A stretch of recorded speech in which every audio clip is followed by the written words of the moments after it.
अस्सलाम वालेकुम, good morning Pakistan. आप देख रहे हैं सुबह की सोच और मेरे साथ हैं गजल अशरफ और मेरे साथ हैं हसनैन लियाकत। अस्सलाम वालेकुम, गुड मॉर्निंग, वेलकम टू सुबह की सोच। आप सब ठीक ठाक होंगे। आज जुम्मा मुबारक है आप सबको। हसनैन आपको भी बहुत बहुत जुम्मा मुबारक हो।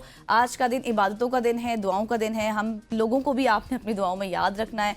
हमेशा की तरह हमारे पास बहुत अच्छी बातें होती हैं, अच्छी चीज़ें होती हैं। और हसनैन आज भी आपके पास अच्छी बात है, लेकिन मुझे लगता है आप भी कोई अच्छी बात बता आज मेरे पास भी बहुत अच्छी बात है क्योंकि फ्राइडे है, तो फ्राइडे की मुनासबत से भी अच्छी बातें हैं। लेकिन उससे पहले अभी मैं आते हुए एक जगह पढ़ रही थी कि जब आप अपनी नींद पूरी नहीं करते, जब आपकी 8 घंटे से कम नींद होती है, तो वो आपको तबाह कर देती है, आपको डिस्ट्रॉय कर देती है मेंटल एंड फिजिकल हेल्थ को। तो उसके लिए जो है उसको फिक्स करने के लिए एक फार्मूला जो है बनाया गया है। और फार्मूला क्या है? 10 6 4 3 2 1। अब आप पूछें कि 10 6 4 3 2 1 क्या है? अच्छा, 10 6 4 3 2 1 का मतलब ये है कि 10 मिनट पहले आपने कहा पूछे, तो टीचर नहीं कह दिया कि सवाल पूछ लें, तो इसलिए आप अच्छे हो गए। तो आपने 10 मिनट पहले जो है वो सूरज की रोशनी में जाके खड़े होना है, सूरज की रोशनी लेनी है और उसी की रोशनी के साथ आपने वॉक भी करनी है। अगर 6 घंटे की बात करूं तो आपने विदाउट कैफीन रहना है, मतलब कि आपने 6 घंटे पहले जो है वो कॉफ़ी वगैरह पी लेनी है, उसके बाद नहीं पीनी। फिर अगर मैं 4 घंटे की बात करूं तो विदाउट एक्सरसाइज, यानी कि आप जो एक्सरसाइज रात को करते हैं वो आप ये हैबिट बना लें कि आप सुबह कर लिया करें जब आप सनलाइट की रोशनी में होते हैं। अगर 3 घंटे की बात करूं तो आपने 3 घंटे पहले खाना खाना है विदाउट फूड। अगर 2 घंटे की बात करूं तो 2 घंटे पहले आपने फ़ोन वगैरह तमाम चीज़ें जो है वो अपनी इस्तेमाल करके छोड़ देनी है। और अगर 1 घंटे पहले की बात करूं तो 1 घंटे पहले आपने, मतलब जो भी आपका फ़ोन वगैरह इस्तेमाल करने का टाइम होता है बेड में जाने से पहले, वो आपने कोशिश करनी है कि 1 घंटा पहले आप तमाम चीज़ों को कट ऑफ कर दें। तो इससे जो है आपकी नींद, आपकी जो क्वालिटी ऑफ स्लीप है वो बेहतर हो जाएगी और आप सारा दिन एक तरोताज़ा और आराम सुकून से गुजार सकते हैं। क्या बात है जी, नींद भी जरूरी है और आपने नींद की बात कर दी तो हार्ड वर्क भी जरूरी है। Exactly. अब कौन से ऐसे लोग हैं जो कि जिंदगी में सक्सेसफुल होना चाहते हैं? अच्छा। उनके लिए 6 उसूल ऐसे हैं जो अगर वो अपना लें तो वो जिंदगी में तमाम तर कामयाबियां समेट सकते हैं, चाहे वो किसी भी मैदान में तरक्की करना चाह रहे हों। हार्ड वर्क उनके लिए बहुत जरूरी है। नंबर 1 हार्ड वर्क, 6 उसूलों में हार्ड वर्क उनका जरूरी है। फिर नंबर 2 अगर बात की जाए तो उसके बाद पेशेंस, सब्र। हार्ड वर्क के साथ साथ आपने सब्र भी करना है। नंबर 3 की बात की जाए तो सैक्रिफाइस, कुर्बानी आपको देनी पड़ती है। आपने अगर लंबा सफर करना है तो छोटी मोटी कुर्बानी, कभी कभार बड़ी कुर्बानी देनी पड़ती है, एक स्टेप आपको पीछे आना पड़ता है। उसके बाद नंबर 4 है कंसिस्टेंसी। आप जिस भी फील्ड में कामयाब होना चाहते हैं वहां पे आपको कंसिस्टेंसी के साथ एक लंबे अरसे तक चलना पड़ता है। ये नहीं कि 2 साल के लिए आप कंसिस्टेंट रहे, उसके बाद आपने डिसकंटिन्यू कर दिया और उसके बाद फिर आपने वापस स्टार्ट कर दिया। फिर आप कहे जी मोटिवेशन, आपका मोटिवेशन बड़ा क्लियर होना चाहिए। अगर आपकी मिसाल ले लें, आप एंकर हैं तो आप यकीनी तौर पे किसी से मोटिवेट हुई होंगी, इस वजह से आपने इस कैरियर का आगाज किया और करते करते करते आज आप मेरे साथ पहुंच गई। कितनी खुशी की बात है, बहुत बड़ी मेरे लिए फख्र की बात है। और उसके बाद कॉन्फिडेंस होना चाहिए कि जिस कॉन्फिडेंस से मैंने अभी गजल को कहा कि ये मेरे साथ बैठी हुई हैं, खैर ये भी एक कॉन्फिडेंस की ही वजह से यहाँ पे बैठी हुई हैं। सो ये 6 उसूल ऐसे हैं जो कि आपको जिंदगी में कामयाब कर सकते हैं और इन उसूलों को अगर आप अपने पल्ले बांध लेंगे तो कोई भी फील्ड ऐसी है, दुनिया में कोई भी फील्ड ऐसी नहीं है जिसमें आप कामयाब ना हो सकते। एग्जैक्टली और ये अच्छी बातें थी जो कि जुम्मे की मुनासबत से हमने आपके साथ शेयर की। और आज जो स्टोरीज हैं वो भी बहुत अच्छी हैं। सबसे पहली आपको स्टोरी बताते हैं। पहली स्टोरी बताऊंगी लेकिन उसमें आपको बहुत हैरत भी होने वाली है क्योंकि अंधे शख्स को ड्राइविंग लाइसेंस जारी कर दिया गया है इस्लामाबाद ट्रैफिक पुलिस की जानिब से। और एक नाबीना शख्स है, आप ये देखें कि रिश्वत लेके उस शख्स को ड्राइविंग लाइसेंस दे दिया गया है। अंधा बंदा ड्राइव कैसे करेगा? हाँ, लेकिन देखें आप, मतलब रिश्वत का बाजार इस हद तक गर्म हो चुका है कि आपको ये नजर नहीं आ रहा कि एक इनएलिजिबल शख्स है, आप उसको कैसे ये लाइसेंस जारी कर रहे हैं, आप लोगों की जिंदगियों को खतरे में डाल रहे हैं, जिससे ट्रैफिक पुलिस के निजाम में बदउनवानी का पर्दा चाक हुआ है। और तहकीकात जब की गई, बाकायदा ये ऑपरेशन किया गया जिस दौरान ये पता चला कि बगैर किसी मेडिकल और ड्राइविंग टेस्ट के महज 30,000 रुपए रिश्वत लेकर लाइसेंस जारी किए जा रहे थे। और ये इकदाम शहरियों की जिंदगियों को शदीद खतरे में डाल रहा है, जबकि इस स्कैंडल के पीछे ट्रैफिक पुलिस के एहलकारों के खिलाफ कार्रवाई का मुतालबा जोर पकड़ चुका है। That is very unfortunate कि आपने अंधे शख्स को ये दे दिया। सिर्फ 30,000 रुपए। अंधा तो फिर रिपोर्ट हो गया। बहुत सारे हमारी तरह के हैं जो रिपोर्ट नहीं होते, वो भी पैसे देते हैं, उसके बाद उनको लाइसेंस मिल जाता है। और यही वजह है कि आपका जो लाइसेंस है वो इंटरनेशनली रिकॉग्नाइज नहीं होता। जब आप इस तरह के काम करेंगे, ये सिर्फ स्टोरीज आजकल पाकिस्तान में स्टक नहीं होती बल्कि सोशल मीडिया की वजह से, आपके मीडिया में डिस्कशन की वजह से ये पूरी दुनिया में रिपोर्ट होती हैं और पूरी दुनिया सोचती है कि ये इस्लामाबाद का लाइसेंस ये किस तरह से एक अंधे शख्स को जारी हो गया और वो फिर आप अगर जेनेवा कन्वेंशन के तहत तमाम तर मुल्कों में आपका लाइसेंस चलता हो, इस तरह की स्टोरीज के बाद वो आप पे कदगन लगा देते, पाबंदी लगा देते। हाँ, और आपको पता है कि ट्रांसपेरेंसी इंटरनेशनल सर्वे बाकायदा हुआ था जिसमें ये बात सामने आई थी कि जो पुलिस का महकमा है वो सरे फहरिस्त है करप्शन में। तो आप देखें कि इस तरह की मिसालें जब हमारे सामने आती हैं तो फिर वो सर्वे जो किए जाते हैं उसमें बातें सच की जाती हैं, और जब बात की जाती है उनको बुलाकर प्लेटफॉर्म्स पर तो वो कहते हैं कि ऐसा कुछ भी नहीं है। लेकिन ये बाकायदा तौर पर जो एविडेंस है, आप देखें किस तरह से आप लाइसेंस जारी कर रहे हैं, तो बहुत ही अनफॉर्चुनेट है कि आप लोगों की जिंदगियों को खतरे में डाल रहे हैं। बिल्कुल ऐसे है। लोगों की जिंदगियों के खतरे की बात की जाए तो आजकल मोबाइल फ़ोन हम सब के लिए बहुत बड़ा खतरा है, जिस तक कलम ने बताया था। लेकिन मोबाइल फ़ोन सारिफीन पर टैक्स के बहुत ही होशरबा इंकशाफात भी सामने आए। वजारत खजाना के मुताबिक गुज़श्ता 5 सालों में मोबाइल फ़ोन सारिफीन से 3 खरब रुपए से ज़ायद टैक्स वसूल किए गए, और पाकिस्तान में अगस्त 2024 तक मोबाइल सारिफीन की तादाद 19 करोड़ 30 लाख से तजावुज कर गई है। दूसरी जानिब अगर पाकिस्तान ब्यूरो ऑफ स्टैटिस्टिक्स की बात की जाए तो उसने सिर्फ 4 माह में गैस की कीमतों में 800% इजाफे की रिपोर्ट दी, और इसके अलावा खाने पीने की अशिया जैसे चीनी और खुर्दनी तेल की कीमतों में 50% से ज़ायद इजाफा हुआ। लेकिन सबसे ज़्यादा टैक्स हमने वसूल किया है मोबाइल सारिफीन से 3 खरब रुपए। एग्जैक्टली और मोबाइल फोन्स पर हमने इतना सारा टैक्स कर भी लिया वसूल। उसके साथ साथ आप देखते हैं कि चीनी की कीमतें और अशिया खुरनोश की कीमतें भी बढ़ती जा रही हैं, साथ साथ हम कहाँ जा रहे हैं। 3 खरब तो हमने आसानी से कर दिया, लेकिन 3 खरब का मतलब यह है कि 300 अरब। एग्जैक्टली ऐसे ही है। और आप देखिए फ़ोन जो कि मतलब ज़रूरत है सबकी, और उसके ऊपर भी इतना ज़्यादा क्या कह सकते हैं, कुछ भी अल्फाज नहीं है जो सूरत हाल है। मतलब 25 करोड़ अगर हमारी आबादी है और इस स्टैट्स के मुताबिक 19 करोड़ लोग मोबाइल यूज कर रहे हैं, तो मतलब कि सिर्फ बच्चे 6 करोड़ हैं, उसके अलावा सारे मोबाइल यूज कर रहे हैं। एग्जैक्टली ऐसा ही है।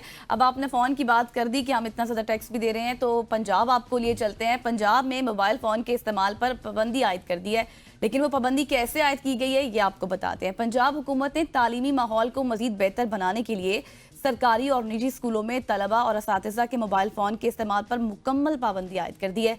असातिज़ा को ये हिदायत की गई है कि वो स्कूल औकात के दौरान मौजू लिबास ज़ेब तन करें, जिसमें कोट हो, मुनासिब जूते हों, घड़ी हो, जबकि तलबा के लिए नेवी ब्लू स्वेटर और स्कूल बैचेस और शनाख्ती कार्ड का इस्तेमाल लाजमी करार दिया गया। अच्छा, वैसे ये पाबंदी तो अब कर दी गई है, लेकिन इसके अलावा भी बहुत जो हाई क्लास स्कूल हैं आप उनमें देखें तो वहाँ पर ऐसा होता है कि जो टीचर्स होती हैं उनको अपने फ़ोन जो है वो डिपॉजिट कराने पड़ते हैं एडमिनिस्ट्रेशन ऑफिस में, तो वहाँ पर वो पहले से कराते हैं। लेकिन ये अच्छा इकदाम है, अच्छा है। मैं इंटरेक्शन समझता हूँ कि होगी स्कूल ज़्यादा। की हद तक हमें मोबाइल फ़ोन के ऊपर पाबंदी लगानी चाहिए, क्योंकि हमने देखा है कि हमारे जो तलबा हैं उनका ज़्यादातर ध्यान अपने सोशल मीडिया पे रहता है कि किस तरह से वो स्कूल में भी जाते हुए टिकटॉक बनाएं, वापस आते हुए टिकटॉक बनाएं, और वो निसाबी सरगर्मियों से बहुत ज़्यादा दूर होते हैं। तो ये पंजाब गवर्नमेंट की जानिब से एक अच्छा इकदाम है और इस इकदाम को हमें सराहना चाहिए। और बहुत सारे ऐसे इकदाम हैं जिनके हवाले से हम तनकीद भी करते हैं, लेकिन इस तरह का जब इकदाम आता है तो उसको सराहने की भी ज़रूरत है कि बच्चों को किस तरह से हम मोबाइल फ़ोन से दूर रख सकते हैं, गैजेट से दूर रख सकते हैं, सोशल मीडिया से दूर रख सकते हैं। एटलीस्ट ज़्यादा नहीं तो हम उनको 10वीं क्लास तक इन चीज़ों से दूर रखेंगे, तो उसके बाद ही वो अपने इर्द गिर्द के माहौल को देख सकेंगे, अपने वालिदैन को टाइम दे सकेंगे, अपनी किताबों को टाइम दे सकेंगे। और 10वीं तक अगर वो मोबाइल से दूर होंगे तो वो क्रिकेट खेलेंगे, फुटबॉल खेलेंगे, हॉकी खेलेंगे, क्योंकि ये हाइकिंग टीन एज करेंगे। इस तरह की होती है कि यहीं पर आपने एक ट्रैक पर चलना होता है। अगर आप ट्रैक से उतर गए तो आपके लिए मुश्किलात बढ़ जाती हैं, और अगर आप ट्रैक पर चल गए तो आप कामयाब हो जाते हैं। बिल्कुल ऐसी ऐसा ही है, है। बिल्कुल ऐसी है। अब आगे बढ़ते हैं, और आगे आपने मोबाइल की बात की तो मैं भी आपको मोबाइल की ही बात बताऊंगा। अच्छा, शायद आज अफरीदी, मोबाइल हाँ, आज नहीं हो मोबाइल गया, से ही है ना? हम स्टार्ट हो रहे हैं। पहले मोबाइल के टैक्सेस की बात हुई, फिर आपने कहा कि पंजाब पाबंदी। गवर्नमेंट ने मोबाइल्स पे पाबंदी लगा दी, और इसी हवाले से शाहिद खान अफरीदी ने वालिदैन को बच्चों की तरबियत के हवाले से एक नसीहत की है। अच्छा। कराची में उर्दू कॉन्फ्रेंस के दौरान साबिक कप्तान शाहिद अफरीदी ने वालिदैन को मशवरा दिया कि वो अपने बच्चों को सोशल मीडिया से दूर रखें। उन्होंने अपनी मिसाल देते हुए बताया कि उन्होंने अपनी बेटियों को शादी के बाद ही मोबाइल फोन दिए। शाहिद अफरीदी ने वालिदैन पर जोर दिया कि वो बच्चों को टिकटॉक और दीगर जरूरी जो गैर जरूरी सोशल मीडिया सरगर्मियों से निकालकर हकीकी दुनिया की मुस्बत सरगर्मियों की तरफ रागिब करें, ताकि उनकी शख्सियत की बेहतर नशो नुमा हो सके। यही बात गजल जो मैं आपको कह रहा था कि जब आपके पास मोबाइल नहीं होगा तो आप अपने इर्द गिर्द के माहौल को तवज्जो देंगे, आप अपने वालिदैन की तरफ तवज्जो देंगे, आप देखेंगे कि उनका ब्रॉटअप कैसा है। लेकिन यहाँ पे एक जिम्मेदारी वालिदैन पे भी है कि जब आपके बच्चों के पास मोबाइल नहीं है और वालिदैन इस तरह ऐसा करके मोबाइल यूज कर रहे होंगे, तो वो उनको शायद ये दिल करेगा कि ये कोई ऐसी चीज है, हाँ, हमें अट्रैक्ट होना चाहिए, हमें भी अट्रैक्ट होना चाहिए कि हमारे वालिदैन हमें टाइम देने के बजाय बच्चों को टाइम नहीं दे रहे, फोन को टाइम दे रहे हैं। तो इस वजह से वालिदैन के ऊपर भी ये जिम्मेदारी बनती है, जब आपने अगर बच्चों को रिस्ट्रिक्ट किया तो इस तरह का माहौल बनाइए अपने घर में कि सिर्फ जब फोन कॉल आए, इस तरह की चीज आए, आप उसको रिस्पॉन्ड कर दें, लेकिन सोशल मीडिया पे आप भी वक्त ना गुजारें और ना ही अपने बच्चों को, क्योंकि आप जो करेंगे वो कल बच्चे करेंगे, आपसे ही बच्चे सीखेंगे। एग्जैक्टली। और आप ये भी चीज ध्यान में रखें कि सोशल मीडिया ठीक है, एक जरूरत की चीज है, लेकिन उसका इस्तेमाल एक हद तक किया जाए। अब शाहिद अफरीदी को कौन नहीं जानता, और उन्होंने अपनी मिसाल खुद दी कि उनकी बच्चियां बालिग हुई, जब उनके निकाह हुए तो उसके बाद उन्होंने जो है वो अपनी बच्चियों को फोन हाथ में दिया। तो ये जो सूरत हाल है जिस तरह से हमने आपके साथ बयान की, तो काफ़ी इंस्पायरिंग स्टोरी भी थी, यकीनी तौर पर आपको भी ये सुनकर अच्छा लगा होगा। आगे बढ़ते हैं और आपको बताते हैं कि दुनिया का पहला रोबोटिक डबल लिंग ट्रांसप्लांट जो है, लंग्स ट्रांसप्लांट हो चुका है और वो कामयाबी से हो चुका है। इससे पहले हमने बहुत सी चीज़ें डिस्कस की अपनी सोशल स्टोरीज में, हमने बहुत बातें डिस्कस की, रोबोटिक के हवाले से भी हमने सेगमेंट्स किए, एआई के हवाले से भी किए, लेकिन एक 57 साला खातून ने दुनिया का पहला रोबोटिक डबल लंग्स ट्रांसप्लांट कामयाबी से मुकम्मल करवा लिया है। और ये सर्जरी जदीद रोबोटिक टेक्नोलॉजी के जरिए अंजाम दी गई है, जो अज़ा की पेवंदकारी के मैदान में एक बड़ी पेशरफ्त है। और इस जिद्दत अंगेज अमल से ज्यादा दुरुस्त और कम तकलीफ दे सर्जरियों की उम्मीद पैदा हुई है।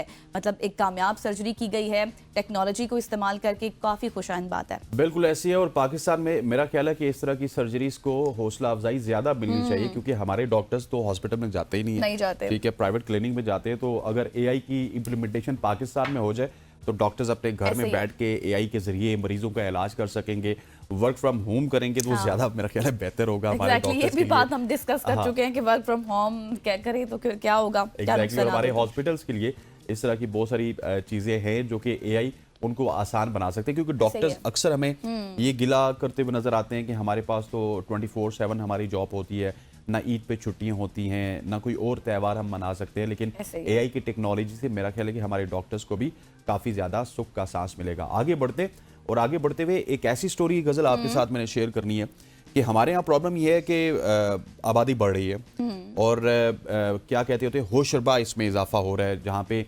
पहले एक घर में 2 अफराद होते हैं, वहाँ पे एकदम देखते ही देखते 5-6 साल में 7 अफराद हो जाते हैं, 8 अफराद हो जाते हैं, या कम से कम 5 तो हो ही जाते हैं। 3 की आज भी हमने ना रखा हुआ है कि हमारे 3 बच्चे होने चाहिए, उसमें जो है ना एक प्लानिंग होती है, फैमिली प्लानिंग होती है। सो टोक्यो में कम शरह पैदाइश की वजह से हुकूमत ने नई पॉलिसी का ऐलान कर दिया। वहाँ पे शरह पैदाइश कम है, इस वजह से उन्होंने कहा नई पॉलिसी है।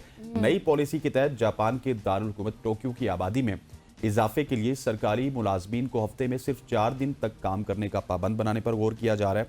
और जापान का अगर शुमार की बात की जाए तो उनका शुमार दुनिया के उन चंद ममालिक में होता है जहां शरह पैदाइश इंतहाई कम है। अलावा अजी जापान को दुनिया की ताकतवर तरीन कौम का भी समझा जाता है, जहां की 25% से ज्यादा आबादी 65 साल की उम्र पर मुश्तमिल है। इतने ज्यादा बूढ़े हैं वहाँ पे, जबकि वहाँ पर मर्द व हजरात की जो औसत उम्र है वो 81 साल है और ख़वातीन की उम्र 83 साल है। हुकूमत को उम्मीद है कि ये हिकमत अमली मर्द व ख़वातीन को एक साथ वक्त गुजारने में मदद देगी। मर्द ख़वातीन जब एक साथ वक्त गुजारेंगे तो यकीनी तौर पे उनकी नई नस्ल परवान चढ़ेगी और वो जो इस वक्त वहाँ पे खला बना हुआ है नौजवानों का, बच्चों का, उस खला को वो पूरा करना चाहते हैं। और वो उम्मीद कर रहे हैं कि जो 3 दिन की छुट्टी है, बेसिकली उन्होंने 3 दिन फ्री कर दिए। 4 दिन काम करना है, 3 दिन आपने छुट्टी करनी है। वो अपने ख़वातीन को टाइम देंगे और अगर छोटी मोटी फैमिली है उसको टाइम देंगे, और वहाँ पे हौसला अफजाई की जा रही है। हमारे यहाँ प्लानिंग की जा रही है कि किस तरह से आबादी को कम किया जाए। वहाँ पे हौसला अफजाई की जा रही है कि आपको 3 छुट्टियां, आबादी को बढ़ाओ। ऐसा ही है, और वही बात देखिए हमारे गम वखरे, उनके गम वखरे। एग्जैक्टली, मतलब ये एक पैरेलल जिस तरह से सिचुएशन है कुछ समझ नहीं आती, लेकिन खैर उन्होंने अपने मुल्क के हिसाब से देखा और देखने के बाद जो है वो उन्होंने ये फैसला किया, तो जाहिर है कुछ सोच समझ कर किया होगा। अच्छा हसनैन, बूढ़ों से जान छुड़ाना चाह रहे हैं ना, इस वजह से ऐसे ही है। अगली स्टोरी पर जाने से पहले मुझे आप ये बताएं कि कल आपने मुझे कहा था कि नाश्ते में पिज़्ज़ा जो है वो आपको खाना चाहिए, हेल्दी है अनहेल्दी नहीं, आप लेकर आए आज? आपने कल वादा किया था ऑन एयर सबके लिए। पिज़्ज़ा आ गया। मैं अब सारों के सामने तो नहीं खिला सकता, चैनल की पॉलिसी है। बस इतना बता दें। पिज़्ज़ा बाहर पड़ा हुआ है, आ गया। ठीक है, मुझे पता है कि मेरी टीम ने अगर ये देखिए मेरी बात सुनिए, अब टीम मेरी बिजी है, आप भी बिजी हैं, अगर बाहर से कोई उसको खा गया तो मेरी जिम्मेदारी नहीं है।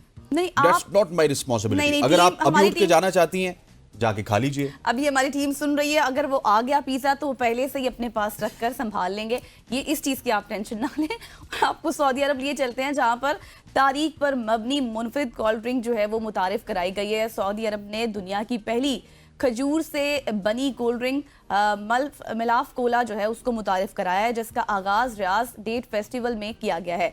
और ये शरबत जैसे कि रवायती मीठे अज्जा के बजाय ग़िज़ाइयत से भरपूर है और खजूरों से तैयार किया गया है और बहुत ही हेल्दी भी है। इसके साथ साथ इस पर शुगर भी इतनी ज़्यादा जो है वो इस्तेमाल नहीं की गई है। सऊदी विजन 2030 के मुताबिक ये कदम मकामी मसनूआत को बहुत ज़्यादा अहमियत भी देता है, लोग इसको ख़रीद भी रहे हैं और इसकी तरफ अट्रैक्ट भी हो रहे हैं।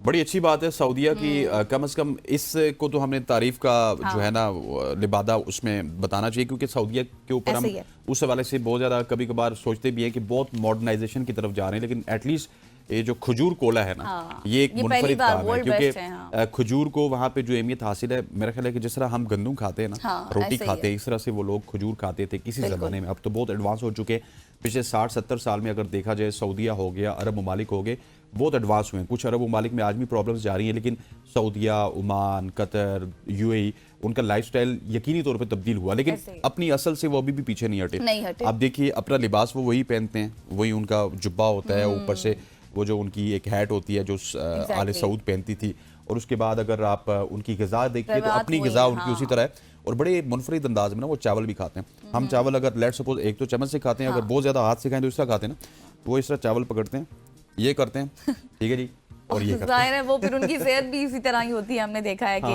कितनी अच्छी उनकी हेल्थ है। अब ये खजूर कोला से मेरा ख्याल है कि उनकी सेहत और ज़्यादा अच्छी होगी, क्योंकि पहले वो खजूर खाते थे, अब वो खजूर कोला पियेंगे। आगे बढ़ते हैं जी, अगली स्टोरी के हवाले से बताते हैं, बड़ी ज़बरदस्त स्टोरी है। आज जुमा है और जुमे के हवाले से पहली ऐसी स्टोरी है जो मुझे आपको बताते हुए खुशी होगी। अच्छा, एक हिंदू खत्तात की कहानी है जो कि कुरानी आयात के हवाले से उनकी कहानी है।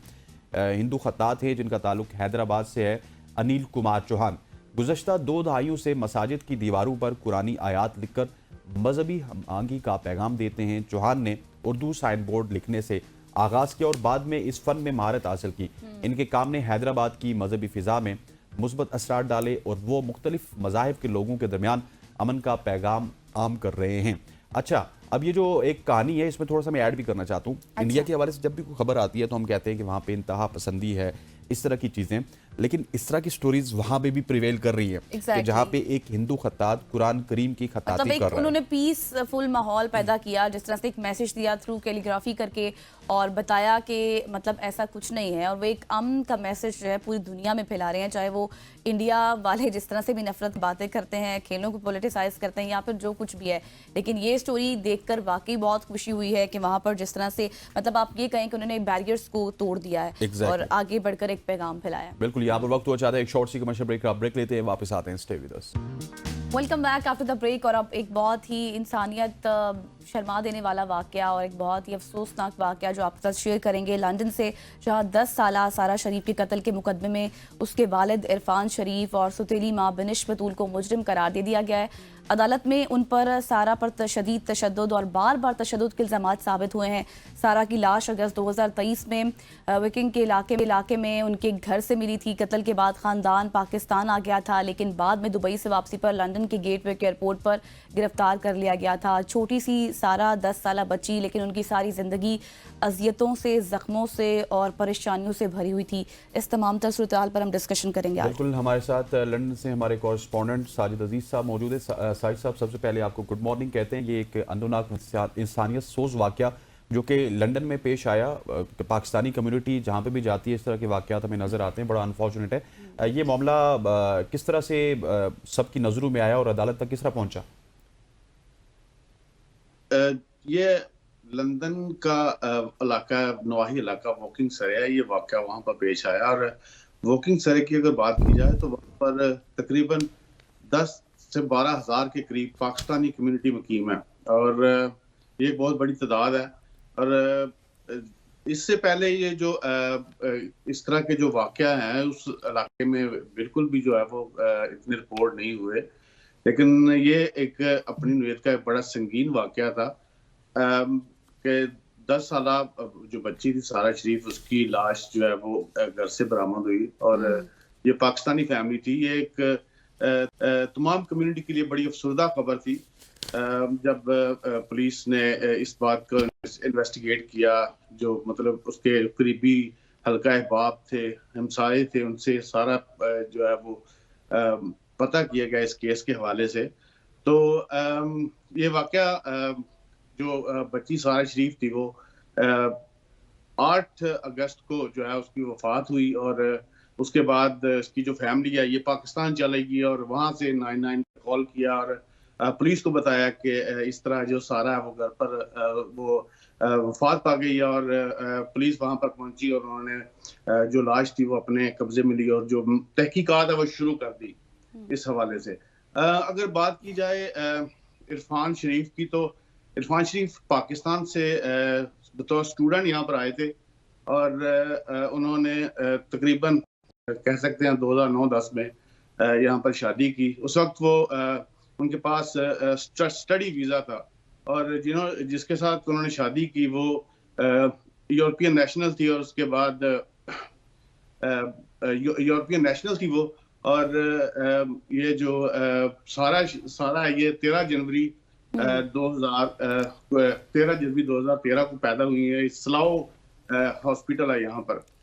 तो अगर हमसायों की बात की जाए तो हमसायों का यही कहना था कि घर से अक्सर जो चीखों की आवाज़ आती थी और इस तरह के जो वाकयात जो है वो सुनने को मिलते थे। साजिद, ये अब जो हालात हैं आपने बताए, हमने भी बहुत कुछ सुना इस हवाले से, ये बताइएगा कि अब कब तक इनको सज़ा सुना दी जाएगी? और मुझे नहीं पता कि जब उनके वालिद अदालत में पेश हुए तो उनको किस बात ने अंदर से तोड़ा, शायद इस खौफ ने कि अब आगे बचने का कोई रास्ता नहीं है, या फिर इस खामोशी ने कि अब उनको पता था कि ये जो खौफ है वो दबाव उनका बाहर आ गया कि अब मुझे सच बोलना चाहिए। किस तरह से उन्होंने एतराफ़ किया और ये सज़ा कब तक सुना दी जाएगी? ये 17 दिसंबर को सुना दी जाएगी। एक हफ्ता ये केस चला अदालत में, और उसके बात की जाए तो 6 दिन जो है इरफान शरीफ जो है वो टाल मटोल से काम लेते रहे।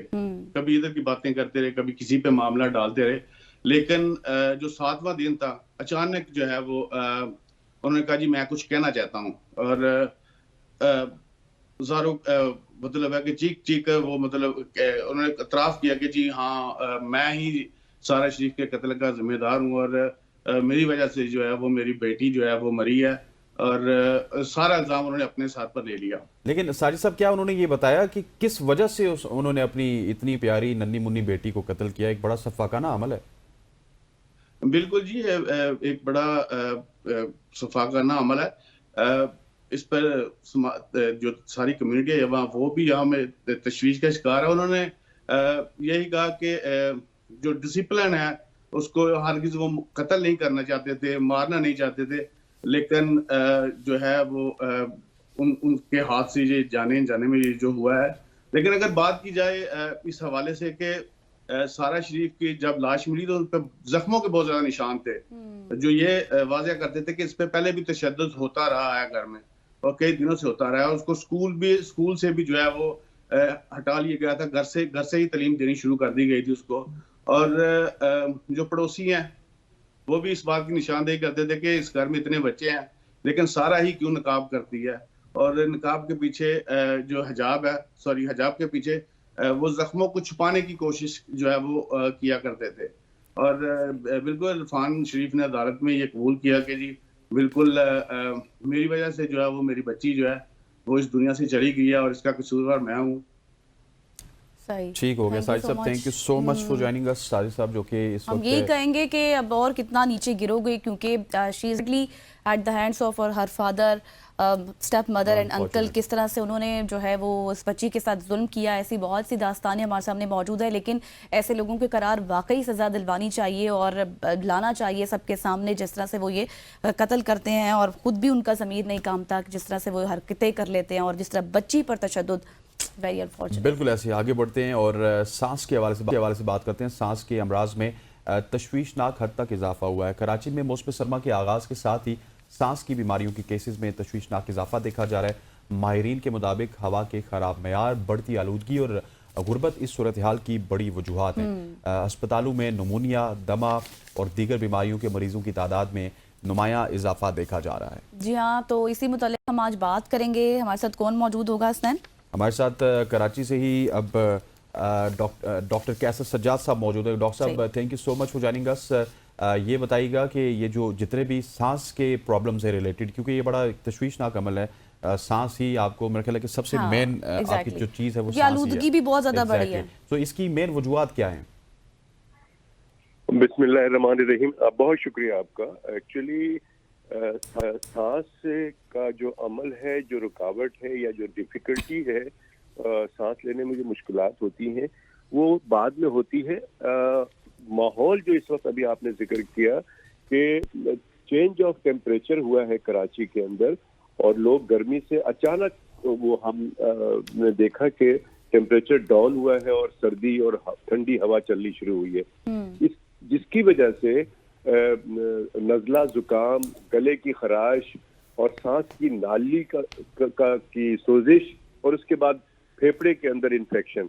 तो ये एक सिस्टम है और सिस्टम इस वजह से है कि यहाँ पे पॉल्यूशन बहुत ज्यादा है। अब पॉल्यूशन क्यों है कि गाड़ी का धुआं जो निकल रहा है वो सारा टॉक्सिक धुआं होता है, फैक्ट्री का धुआं है, फिर कराची के अंदर जो तकरीबन 30,000 टन रोजाना कचरा जनरेट होता है और जिसे कि उठाया नहीं जाता प्रॉपर तरीके से। तकरीबन 60% उठाया जाता होगा उसको और वो जाकर उसको कहीं पे डंप किया जाता है और 40% या 35-40 या 45% कचरा शहर में ही रहता है जिसे जलाया जाता है। जब जलाते हैं तो वो माहौल में, फिजा में वो आलूदगी पैदा करता है। तो ये सारी चीजें मिलकर फिजा को आलूदगी करती है। फिर जनरेटर जहाँ पे बहुत सारे आ गए हैं, जगह जगह पे जनरेटर, बड़े बड़े जनरेटर रखे हुए हैं दुकानों के आगे और दूसरी जगहों पे, तो उसका जो धुआं निकलता है वो भी माहौल को आलूदा करता है। तो ये तमाम चीजें मिलकर ये नाक और गले की और फिर फेफड़े की ये परेशानी और ये प्रॉब्लम इशू। अच्छा डॉक्टर साहब, जैसे आपने बताया कि जिस तरह आलूदगी बढ़ी है, कचरे को जलाया जाता है, हर सड़क मुतासिर हो रही है इससे कराची की, सांस की बीमारियां और बहुत सी बीमारियों का भी आपने जिक्र किया है, लेकिन बजाते खुद इंसान जो है वो किस तरह से एहतियाती तदाबीर इख्तियार कर सकता है? ये बहुत इम्पोर्टेंट सवाल है आपका और कोशिश यही होनी चाहिए कि हम प्रिवेंशन पे बात करें। बीमारी, अनफॉर्चुनेटली पाकिस्तान में जो बजट बनता है हेल्थ का, उसमें क्यूरेटिव साइड के लिए ज्यादा पैसे लगाए जाते हैं, उस पर ज्यादा मेहनत की जाती है।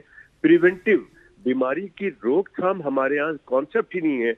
ना हम आवाम प्रिवेंशन पे जोर देते हैं, ना हमारी हुकूमत जोर देती है। मैं समझता हूँ कि prevention is better than cure, एहतियात इलाज से बेहतर है। अब जिस मौजू पे हम आज बात कर रहे हैं, बहुत जरूरी है कि दोनों लोगों को, यानी कि सरकार को भी और आवाम को भी एहतियात करनी है।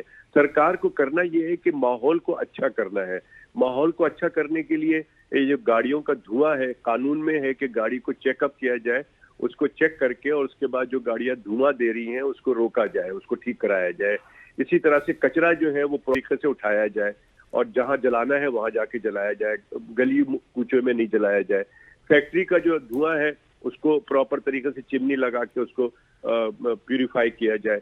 गर्ज ये कि हम गवर्नमेंट लेवल पे बहुत कुछ किया जा सकता है और आवाम को चाहिए कि अपनी जो रेस्पिरेटरी सिस्टम है, जो सांस लेने का अमल है नाक से लेके फेफड़े तक का, उसको प्रॉपर रखा जाए। उसको प्रॉपर रखने के लिए जरूरी है कि हम खुद अपनी गाड़ियों को देखें कि अगर धुआं दे रहा है तो हम खुद ठीक करा लें। हम देखते हैं कि कहीं कचरा जल रहा है या कुछ है, हम उसको रोक नहीं सक रहे तो हम मास्क लगा के बाहर निकले। हम जितना हो सकता है हम स्मोकिंग, खुले जगह पे स्मोकिंग ना करें। सिगरेट पीना वैसे ही मना है, लेकिन हम खुले आम सिगरेट पी रहे होते हैं, हम खुद भी खतरा मोल लेते हैं और दूसरे को भी सेकंड। डॉक्टर साहब, एक बड़ा इंपॉर्टेंट पॉइंट भी आपने रेज किया कि सरकार की भी कुछ जिम्मेदारियां होती हैं। हमारे साथ सिंध गवर्नमेंट के तर्जुमान मौजूद थे, उनके मुताबिक तो सिंध में और कराची में इस वक्त दूध की नहरें बह रही हैं। बड़ा हमने उनको पूछने की कोशिश की कि मसाइल हैं, लेकिन उन्होंने कहा जी कि आप लोगों को मसाइल ही नजर आते हैं। सो हुक्मरानों को तो ये मसाइल नजर ही नहीं आते, तो वो किस तरह से प्रिवेंट करेंगे? देखिए, इसमें कोई रॉकेट साइंस नहीं है। मैं समझता हूँ कि आप अगर कराची में, सिर्फ मैं गाड़ियों का धुआं की बात करूं जिसमें से लेड निकलता है, लेड, और जो लेड है ये आईक्यू लेवल खराब करता है। जो बच्चों की जो याददाश्त है, आईक्यू लेवल वो बहुत नीचे चला जाता है। तो अगर सिर्फ और सिर्फ एक कानून में है कि जो गाड़ी धुआं देती हुई गाड़ी जो है वो रोड पे नहीं आनी चाहिए, तो अगर सरकार सिर्फ ये जो बसेस हैं, जो पुरानी बसेस हैं, ये जो टैंकर गुजर रहा है उसका धुआं है, तो ये चीजें जो है अगर वो देख ले, इनको सही कर ले तो बड़ा काम हो जाएगा। फिर सरकार अगर कचरा ना जलाए, गलियों कूचों में कचरा प्रॉपर तरीके से उसको उठाया जाए, जो एक सिस्टम होता है कि घर घर से कचरा लेके और जो जहाँ पे लैंडस्लाइड के पास जाके वहां पे सब कचरा डंप किया जाए और उसको वहां पे जलाया जाए, तो फिजाई आलूदगी खत्म हो सकती है। तो सरकार की जिम्मेदारी तो है, और जो कि वो नहीं हो पा रही है प्रॉपर तरीके से, मैं समझता हूँ कि उसको करना चाहिए। और आवाम को भी चाहिए कि अपनी सेहत की और खासकर अपनी फैमिली, खासकर वो बच्चे और बूढ़े जो कि ऑलरेडी सांस की प्रॉब्लम में मुब्तला है, जैसे कि दम्मा है किसी को फेफड़े की कोई इन्फेक्शन है, कुछ बच्चों को है, छोटे बच्चों को अगर इन्फेक्शन नहीं भी है तो वो इतने नाजुक होते हैं, उनका फेफड़ा इतना नाजुक होता है, उनकी नाक से लेकर पूरी सांस की नाली की जो झिल्लियां है इतनी नाजुक होती है कि फौरी तौर पे वो असर करती है, और बहुत सारे बच्चे जो है वो इन्फेक्शन के बाद नमूनिया के बाद वो इंतकाल कर जाते हैं। तो ये छोटी छोटी बातें हैं। बहुत से बच्चे को कराची में जो हवा चल रही है आजकल, स्कूटर के बिल्कुल सामने बैठाते हैं और उसको सामने पूरी हवा लग रही होती है, बच्चे ने कोई गर्म कपड़ा भी नहीं पहना हुआ होता है, तो ये एक खतरनाक अमल है। तो ये छोटी छोटी एहतियाती तदाबीर है जो कि मैं समझता हूँ कि इसको इज्तनाब करें तो अपनी सेहत को बेहतर रख सकते हैं। फिर इस मौसम में भी लोग क्योंकि ठंडा और खट्टा गर्मी में चल रहा होता है, तो ठंडी चीजें, ठंडी मशरूबात का इस्तेमाल भी कर रहे होते हैं। कहीं कहीं हमने देखा है कि एसी भी चला रहे हैं लोग। तो ठीक हो गया डॉक्टर साहब, thank you so much. Doctor Kaiser Sajjad साहब थे जो कि सांस की प्रिवेंशन के हवाले से, सांस के मसाइल को दूर कर सकते हैं उस हवाले से हमें आगाह कर रहे थे। यहाँ पर वक्त हुआ चाहता है एक शॉर्ट सी कमर्शियल ब्रेक का, ब्रेक लेते हैं, वापस आते हैं। Stay with us. Welcome back after the break. और अब हम बात करेंगे मुल्क की सियासत के ऊपर, क्योंकि इमरान खान साहब से बहुत सी मुलाकातें हो रही हैं, बहुत बरहमी नाराज़गी का इजहार कर रहे हैं। बानी पीटीआई की पार्टी क़यादत से नाराज़गी, अडयाला जेल में सहाफ़ियों से गुफ्तगू की गई है उनकी जानिब से और काफ़ी नाराज़गी का इजहार किया गया है। इमरान खान ने अपनी पार्टी लीडरशिप के रवैये पर नाराज़गी का इजहार किया है बाकायदा तौर पर, और कहा है कि डी.चो के मसले को मौसर अंदाज में नहीं उठाया गया है। जबकि मुस्लिम लीग नून की बात करें तो वहाँ पर सेनेटर इरफान सिद्दीकी ने मुज़ाकरात के लिए आमादगी जाहिर करते हुए पीटीआई को पैगाम दिया है कि सिविल नाफरमानी की तलवार लटकाने से मुज़ाकरात नहीं होते, भाई ऐसा ना करें। अगर पीटीआई बात करना चाहती है तो सो बिस्मिल्लाह, हम तैयार हैं। और साथ ही साथ अगर हम बात करें मौलाना फजल रहमान की, तो वो जी मदारिस रजिस्ट्रेशन बिल पर इस वक्त काफ़ी उनके तहफ़्फ़ुज़ात हैं, और मौलाना फजल रहमान ने बिल के फौरी नोटिफिकेशन का मुतालबा करते हुए हुकूमत को एक बार फिर से डेडलाइन दे दी है और इल्ज़ाम आयद किया कि बिल को मुतनाज़ा ना बनाया जाए। अगर हम इस्लामाबाद आ गए तो ऐसे आएंगे कि आपको नानी याद आ जाएगी। बिल्कुल ऐसे ही है। लेकिन अच्छा, ये पहले मैं मौलाना साहब की जिक्र करूं इससे पहले कि हम गेस्ट के ऊपर जाएं, कि मौलाना फजल रहमान जो आउट ऑफ नोवेयर आए और मदारिस के हवाले से बात कर रहे हैं, तो उस दिन हमारे साथ वफाकुल मदारिस के एक तर्जुमान भी मौजूद थे। तो उनके मुताबिक तो मौलाना फजल रहमान सिर्फ अपनी 1.5 इंच की मस्जिद बनाए हुए, और मुझे कहीं ना कहीं लग रहा है कि कहीं ना कहीं पे ये जो बयानिया है ना, एक तरफ से वो बनाने की कोशिश कर रहे हैं कि शायद जो खान साहब का बयानिया है वो ज़्यादा बिकता है, और हुकूमत एक और बयानिया बनाना चाहती है कि ताकि डिफरेंट एंगल के साथ भी चीज़ें हों। लेकिन हसनैन, ये बात भी हमें माइंड में रखनी होगी कि मौलाना फजल रहमान की स्ट्रीट पावर भी बहुत ज़्यादा है। अगर वो वाकई इस चीज़ के हवाले से तहफ़्फ़ुज़ात दे रहे हैं और कह रहे हैं कि मैं इस्लामाबाद आऊँगा, तो वो आ भी सकते हैं। और जिस तरह से ये कुर्बतें बढ़ती जा रही हैं ना, हमें नज़र आ रहा है ऐसा भी कुछ पॉसिबिलिटी है, क्योंकि इस वक्त बहुत से फ़ज़ा में, ये हल्कों में ये बातें हो रही हैं कि शायद पीटीआई और मौलाना जो है वो हमारे साथ जी इन तमाम तर टॉपिक्स के ऊपर बात करने के लिए सीनियर तज्जियाकार, हमारे बड़े मकबूल प्रोग्राम सवाल से आगे की होस्ट अलीना शिगरी हमारे साथ ज्वाइन कर चुकी हैं। Alina, thank you so much for joining us. सबसे पहले आपसे सवाल मैं करना चाहूँगा, मुझे बताइएगा कि ये जो बानी पीटीआई है, एक तरफ से मुज़ाकरात की दावत दे रहे हैं कि मुज़ाकरात कर लें सबसे, लेकिन दूसरी तरफ हमें आज जो खबरें मिल रही हैं, मौसूल हो रही हैं अडयाला जेल से, कि उन्होंने बड़ी नाराज़गी का भी इजहार किया कि मेरी लीडरशिप तो बाहर चिल कर रही है। जी अस्सलाम वालेकुम, बहुत शुक्रिया हसनैन और गजल आपका। गुड मॉर्निंग आप दोनों को। और बिल्कुल आपने दुरुस्त कहा कि गुज़िश्ता रोज, और हमें ये बात यकीन करना जरा मुश्किल हमारे लिए थी कि आया कि बानी पीटीआई ने वाकई एक डिस्प्लेजर का इजहार किया है अपनी पार्टी क़यादत पे। नेचुरली पार्टी में डिविजन्स और फैक्शंस और जिस किस्म की ग्रुपिंग्स का हाल था वो तो आपके सामने ही है।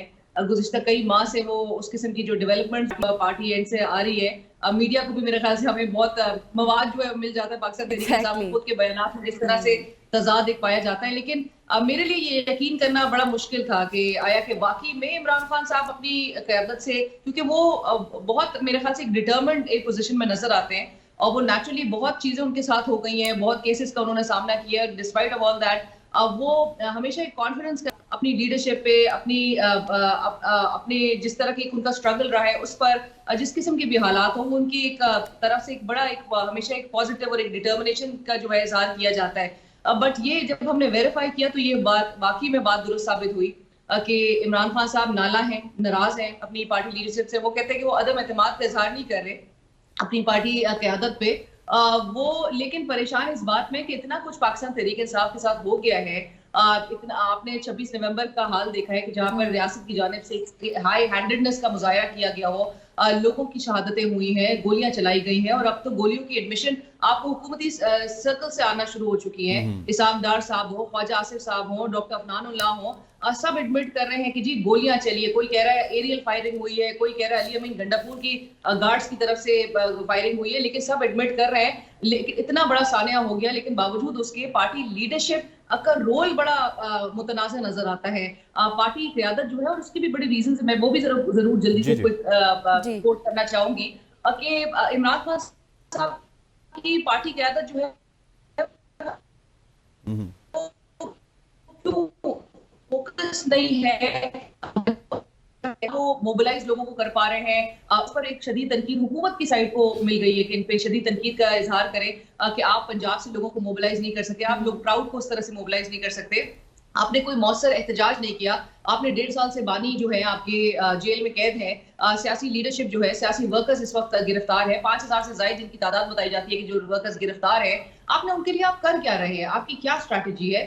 और बाहर जो है जब आप देखें कि ये मुलाकातें कर रहे हैं या अब तो मुलाकातों का तो मेरे ख्याल से इन्होंने तरदीद ही की है प्रीटी मच कि कोई आगाज मुज़ाकरात का बाकायदा तौर पे नहीं हुआ, लेकिन गुफ्तगू हो रही है। आपने बैरिस्टर गौहर साहब और फैसल वाउडा साहब के दरमियान जो वो एक स्माइल्स एक्सचेंज करते हुए या एक गले मिलते हुए वो जो तस्वीर थी, तो वो परेशान कौन है कि पार्टी लीडरशिप जो है वो क्यों इतनी डोसाइल नजर आ रही है और क्यों इमरान खान साहब को अपनी फैमिली के थ्रू अपने मैसेजेस जो है अपनी सपोर्टर्स के लिए पहुंचाने पड़ रहे हैं।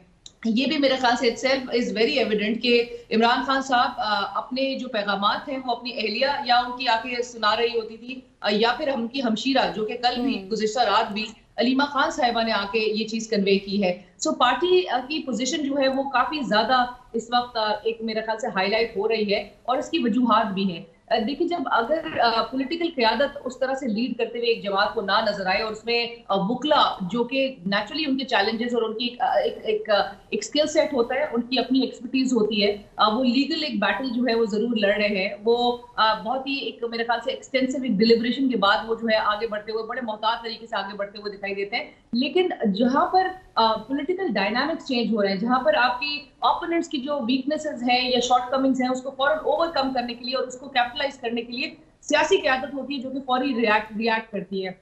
सियासी क़यादत होती है जो कि ग्रास रूट जो वोटर होता है, सपोर्टर होता है, उससे कनेक्टेड होती है, उसके साथ एक रिलेशनशिप उसकी होती है, उसके सेंटिमेंट्स को, उसके इमोशंस को वो बहुत बखूबी समझते हैं। और पाकिस्तान तहरीक इंसाफ का अलमिया इस वक्त ये है कि जो सेटबैक का सामना उनको करना पड़ा है वो इसी वजह से है कि पार्टी के जो पुराने चेहरे थे जो कि पॉलिटिकल स्ट्रैटेजी बनाने में बहुत आगे आगे होते थे, जिसमें फवाद चौधरी साहब थे, असद उमर साहब थे, दीगर जो क़यादत थी जो कि अब पाकिस्तान तहरीक इंसाफ का नेचुरली वो हिस्सा नहीं है, ये पाकिस्तान तहरीक इंसाफ की मेरे ख्याल से एक बहुत बड़ी कमजोरी जो इस वक्त इमरान खान साहब की जमात फेस करी वो इसी वजह से है कि पॉलिटिकल फेसेस जो है वो पाकिस्तान तहरीक इंसाफ के नहीं नजर आ रहे, जो कि लीड करे और जो कि अपने मुखालफीन को और अलीना ये भी तो खबर आई थी कि वो थोड़े से आफीदा भी हो गए थे इमरान खान साहब। लेकिन हम सवाल ये है यहाँ पर कि जिस तरह से एक तरफ हम देख रहे हैं पार्टी आगे बढ़ रही है, मुज़ाकरात की जानिब जा रही है, दूसरी जानिब हम देख रहे हैं इमरान खान चार्जशीट करते हुए नजर आए, नाखुश नजर आ रहे हैं।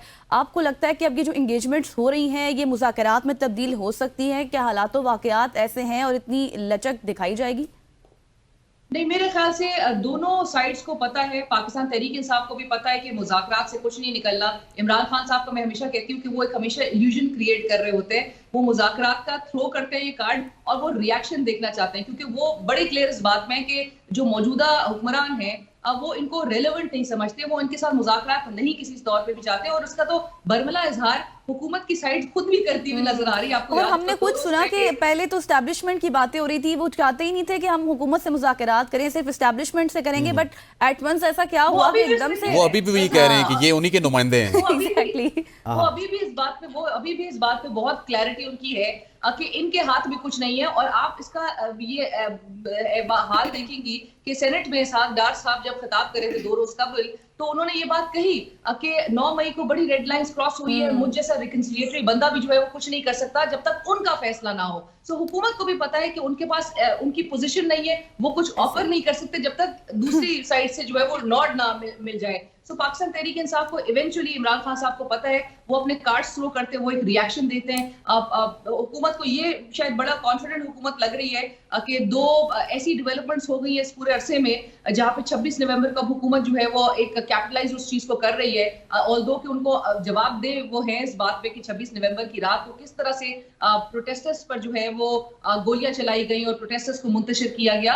लेकिन हुकूमत जो है वो 26 नवंबर को अब एक 9 मई पार्ट 2 बनाना चाहती है। और एक बज़ाहिर नजर आ रहा है कि इदारे और पाकिस्तान तहरीक इंसाफ के दरमियान जो है वो एक ऐसी फिजा कायम करने की कोशिश की जा रही है या मुतनफिर लोगों को किया जा रहा है इदारों से, ये जो कि बहुत गलत है। मेरे ख्याल से स्पॉयलर्स जो है, जहां पर एक जानिब हमें सीनियर और एक्सपीरियंस पॉलिटिशियंस नजर आए, राना सनाउल्लाह साहब की मैं जरूर तारीफ करना चाहूंगी कि जो कहते हैं कि अगर पीटीआई की तरफ से कोई बात करेगा और अगर पार्टी ने फैसला करना है तो फिर नून लीग के बिहाफ पे वो कहते हैं मैं समझता हूँ कि एक मुस्बत फैसला आएगा।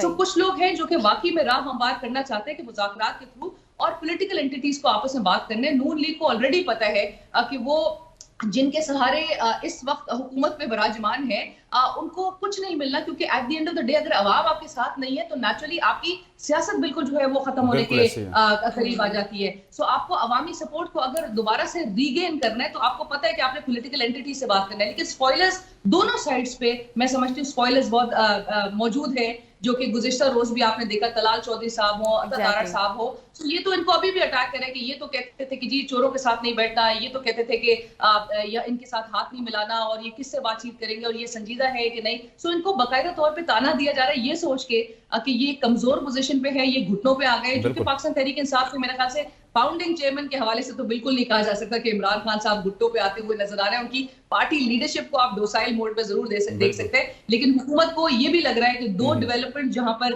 2-3 रोज कबल जो आईएसपीआर की press release general Faiz Hamid के से कि कोर्ट मार्शल प्रोसीडिंग्स और चार्जशीट से मुतालिक सामने आई। अच्छा, मैं इसी तरफ आना चाह रहा था कि आज हमारे पास लग्जरी ये है कि आप उस दिन आती हैं जब हम सारा रिकैप कर लेते हैं। तो फैज हमीद साहब को जब चार्जशीट किया गया तो उसके बाद नून लीग ये कहते हुए नजर आ रही है कि बेसिकली ये फंसते जा रहे हैं, अब खान साहब भी इसमें फंसेंगे, तो इस वजह से ये मुज़ाकरात की तरफ आ रहे हैं। दूसरा, अलीना मुझे ये भी बताइएगा कि बहुत सारे फैक्टर्स ऐसे भी हैं, जैसे इंटरनेशनल फैक्टर है कि जब ट्रंप आएंगे तो उसके बाद शायद ट्रंप ये खान साहब के साथ बड़े अच्छे ताल्लुकात थे, तो इन तमाम तर फैक्टर्स को देखते हुए क्या आपको खान साहब बंदगली में नजर आ रहे हैं या बंदगली से निकलते हुए नजर आ रहे हैं? नहीं, मेरे ख्याल से जो चार्जशीट वाला मामला है उस पर भी बड़े सवाल ये आयद होते हैं कि एक तो 4 माह कोर्ट मार्शल जो है, जो कि ऑलरेडी एक समरी ट्रायल होता है, उसमें 4 माह अभी तक नजर आ रहे हैं, हो गए हैं, लेकिन 4 माह में अभी तक कोई गवाही, जो कि हुकूमत शायद परहैप्स बहुत ज्यादा डिपेंड इस चीज पे अब तो इन्हिसार करना शुरू कर रही है और इस किस्म की चमगोइयां भी आपको सुनाई दे रही होंगी और इस किस्म के कुछ माउथ पीसेज हैं जो कि हुकूमत के, जो कि ये कहते हुए दिखाई दे रहे हैं कि जी फैज हमीद साहब गवाही दे सकते हैं इमरान खान साहब के खिलाफ, जो कि वो हाईली अनलाइकली, क्योंकि अगर 4 माह में वो कुछ नहीं बोले तो वो अब मजीद आगे क्या बोल सकते हैं। But having said that, military trial का जो इमरान खान साहब को डराया जा रहा है, ये भी एक फियर क्रिएट करने की कोशिश की जा रही है कि उनका ट्रायल जो है वो मिलिट्री कोर्ट्स में हो सकता है इमरान खान साहब का। मेरे ख्याल से इमरान खान साहब को तो फर्क नहीं पड़ना, क्योंकि उनके साथ तो इतने उनको 188 केसेस का इस वक्त सामना है। और जिस तरह के उनकी जिस किस्म के बिलो द बेल्ट केसेस बनाए गए, आज भी उनकी एहलिया को जिस तरह से मुल्क की सियासत एक पस्ती की तरफ आ गई कि उनकी एहलिया को निशाना बनाया जा रहा है, क्योंकि खवातीन जो है वो बड़े सॉफ्ट टारगेट होती हैं। और स्पेशली अगर नून लीग इस किस्म की बातें करे तो बहुत ही परेशान कौन है, क्योंकि उनकी अपनी लीडर जो है वो एक खातून है। लिहाजा किसी की बीवी को, किसी की बहन को इस तरह से टारगेट करना ये इंतहाई कंडेमनेबल है। और अगर तो मिलिट्री कोर्ट में इमरान खान साहब एक साबिक वजीर आजम का ट्रायल होता है तो इससे पूरी दुनिया भर में आपकी जगहसाई होनी है, दुनिया को आप पर तनकीद करने का मौका मिलना है, आप एक डिप्लोमेटिकली आइसोलेशन का शिकार हो सकते हैं, आप सैंक्शंस फेस कर सकते हैं आपके मुल्क में जिस किस्म के हालात इस वक्त नजर आ रहे हैं। सो उम्मीद यही की जाती है कि एक कुछ सैनिटी का मुजाहिरा किया जाएगा, बेटर सेंस प्रिवेल करती हुई दिखाई देगी और जो सियासी जमातें हैं वो मुल्क को वाकई में, जब डार साहब कहते हैं ना 12 लाख नौजवान जो है अब वो मुल्क छोड़ के चला गया और क्यों चला गया वो तो असेस भी नहीं कर पा रहे हैं कि वो कौन से फैक्टर्स थे जिसकी वजह से लोग मुल्क छोड़ने पर अब मजबूर हो चुके हैं। वो कहते हैं 2017 की उसको तरक्की जो है वहां पर जो तरक्की का सफर खत्म हुआ तो उसके बाद से बड़ा नाला हो गया। सो 2024 और 25 अब जब शुरू हो रहा है तो डार साहब को लग रहा है कि मुल्क से जो लोग नौजवान छोड़ के जा रहा है उसका रीजन यही है कि वो उसी जमाने में फ्रीज हो जाना चाहता था, वो उससे आगे बढ़ना नहीं चाहता था। और जिस किस्म के हालात है जहाँ पर सेफ्टी आप ना दे, जहाँ पर आप फ्रीडम ऑफ एक्सप्रेशन ना दे, जहाँ पे आप डेमोक्रेटिक राइट जो है वो एक्सरसाइज करने ना दे, तो ऐसे हालात में डार साहब समझ रहे हैं कि मुल्क में वाकई में नौजवान यहाँ पर रह के एवेन्यूज जो है जो उसको ना मिल रहे हो, जो सोशल मीडिया और इंटरनेट जो है बंद हो रहा हो, तो ऐसे में मुल्क में वाकई में क्या अलीना, चूंकि हमारे पास वक्त थोड़ा सा कम है लेकिन बहुत कुछ है जो हमने आपसे पूछना है, तो आखिरी सवाल आपसे करूंगी, ये जिस तरह की अभी आप कह रही थी कि आपको कुछ नजर नहीं आता उस तरह मुज़ाकरात के हवाले से, अगर मुज़ाकरात हो जाते हैं तो ये हम सबके लिए बेटर है क्योंकि हम सब मुल्क को आगे लेकर चलना चाहते हैं, लेकिन हम देखें वज़ीर इत्तलात हों, सूबाई वज़ीर हों, हुकूमत को भी थोड़ा समझ बूझ का मुजाहरा करना चाहिए, और अगर ये मुज़ाकरात नहीं होते तो फिर क्या ऑप्शंस बचते हैं पीटीआई के पास और हुकूमत के पास? अलीना के साथ शायद हमारा राब्ता डिस्कनेक्ट हो गया है। जिस तरह से अलीना बात कर रही थी कि उनको नहीं लगता, और इमरान खान साहब सिर्फ हमेशा से एक कार्ड ही फेंकते हैं और वो चेक करना चाहते हैं रिएक्शन की क्या होगा, रिएक्शन, और उसके बाद ही वो आगे चलेंगे। और जिस तरह मुल्क जिन हालात जिन डगर पर चल चुका है, हमें भी नहीं लगता कि कोई जो है वो आगे जाके मुज़ाकरात होंगे। एक तरफ हुकूमत को देखें तो वो बिल्कुल यही, कल तो शरीर रहमान साहिबा ने भी अपना बीच में पार्टिसिपेशन दे दी और उन्होंने कहा कि भाई जब तक माफिया नहीं मांगेंगे तब तक हम नहीं चलेंगे। इरफान सिद्दीकी की हमने बात, जिस तरह से उन्होंने कहा कि एक तरफ आप सिविल डिसओबीडियंस के हवाले से बातें कर रहे हैं, वो तलवार लटकाई है, दूसरी तरफ आप मुज़ाकरात के हवाले से बात करें तो ऐसे मुमकिन नहीं है। बिल्कुल ऐसी है, और ये मेरा ख्याल है कि दोनों तरफ से ना आपको एक स्टेप पीछे आना पड़ेगा। और पहले से ही देखिए मुज़ाकरात कब होते हैं, जब दोनों पार्टीज कहती हैं कि वी आर एग्रीड अपॉन, और उसके बाद आप देखते हैं कि इसके बाद आगे क्या टर्म्स एंड कंडीशंस होनी चाहिए। एक पार्टी कहती है नहीं हमने आपको माफी नहीं देनी, दूसरी पार्टी कहती है नहीं हमने सिविल नाफरमानी करनी है, हमने धरने करने, एहतजाज करने। इस तरह मुज़ाकरात नहीं होंगे। एक जो तलवार गवर्नमेंट ने लटकाई हुई है उसको भी वो तलवार नहीं लटकानी, अपनी तलवार तो उनको नजर नहीं आती। और एक जो अपोजिशन वाली तलवार है कि हमारे साथ अगर मुज़ाकरात ना किए गए तो 15 दिसंबर तक हम सिविल नाफरमानी का ऐलान कर देंगे, ऐसा नहीं होगा। अलीना शिगरी हमारे साथ मौजूद थी। अलीना आपका बहुत शुक्रिया। हमारे पास वक्त खत्म हुआ चाहता है और उनका वैसे भी कनेक्शन जो है वो हमारे साथ क्या होता है, मुनकता हो गया था। ख़वातीन नौज़ाद, यहाँ पर हम भी थोड़ी सी देर के लिए मुनकता होते हैं आपसे। इंशाल्लाह ब्रेक के बाद वापस हाजिर होंगे। स्टे विद अस। अब हम बात करेंगे पाकिस्तानी क्रिकेट में इस वक्त जो कुछ हो रहा है। पाकिस्तान और जनूबी अफ्रीका के दरमियान दूसरा T20 आज खेला जाएगा। पहला मैच जो हुआ, जिसकी जैसी कारकर्दगी थी हम सब जानते हैं, काफी मायूस कुन कारकर्दगी थी। 3 मैचेस की सीरीज में जनूबी अफ्रीका को 1-0 की बढ़तरी हासिल है। पहले मैच में जनूबी अफ्रीका ने पाकिस्तान को 11 रन से शिकस्त दी थी और पाकिस्तान क्रिकेट टीम के हेड कोच जेसन गिलेस्पी ने अपने ओहदे से इस्तीफा दे दिया है। एक दिन पहले ये डेवलपमेंट हुई है जी, और उनके मुस्ताफी होने के बाद आकिब जावेद को रेड बॉल और व्हाइट बॉल टीमों के बुरी हेड कोच की जिम्मेदारियां भी सौंप दी गई हैं। और इसी दौरान टीम जनूबी अफ्रीका के दौरे पर भी मौजूद है, जैसे कि आप सब जानते हैं, जहां कई अहम सीरीज खेली जा रही हैं। साथ ही आज हम बात करेंगे चैंपियंस ट्रॉफी के हवाले से, क्योंकि फॉर्मेट में मुमकिन तब्दीली की खबरें भी ज़ेरे गर्दिश हैं जो शायकीन क्रिकेट के लिए मजीद दिलचस्पी का बायस बन सकती हैं। बिल्कुल ऐसे है, बड़ा अनफॉर्चुनेट है ये, जिस तरह आपने सबसे बड़ी बात की जेसन गिलेस्पी।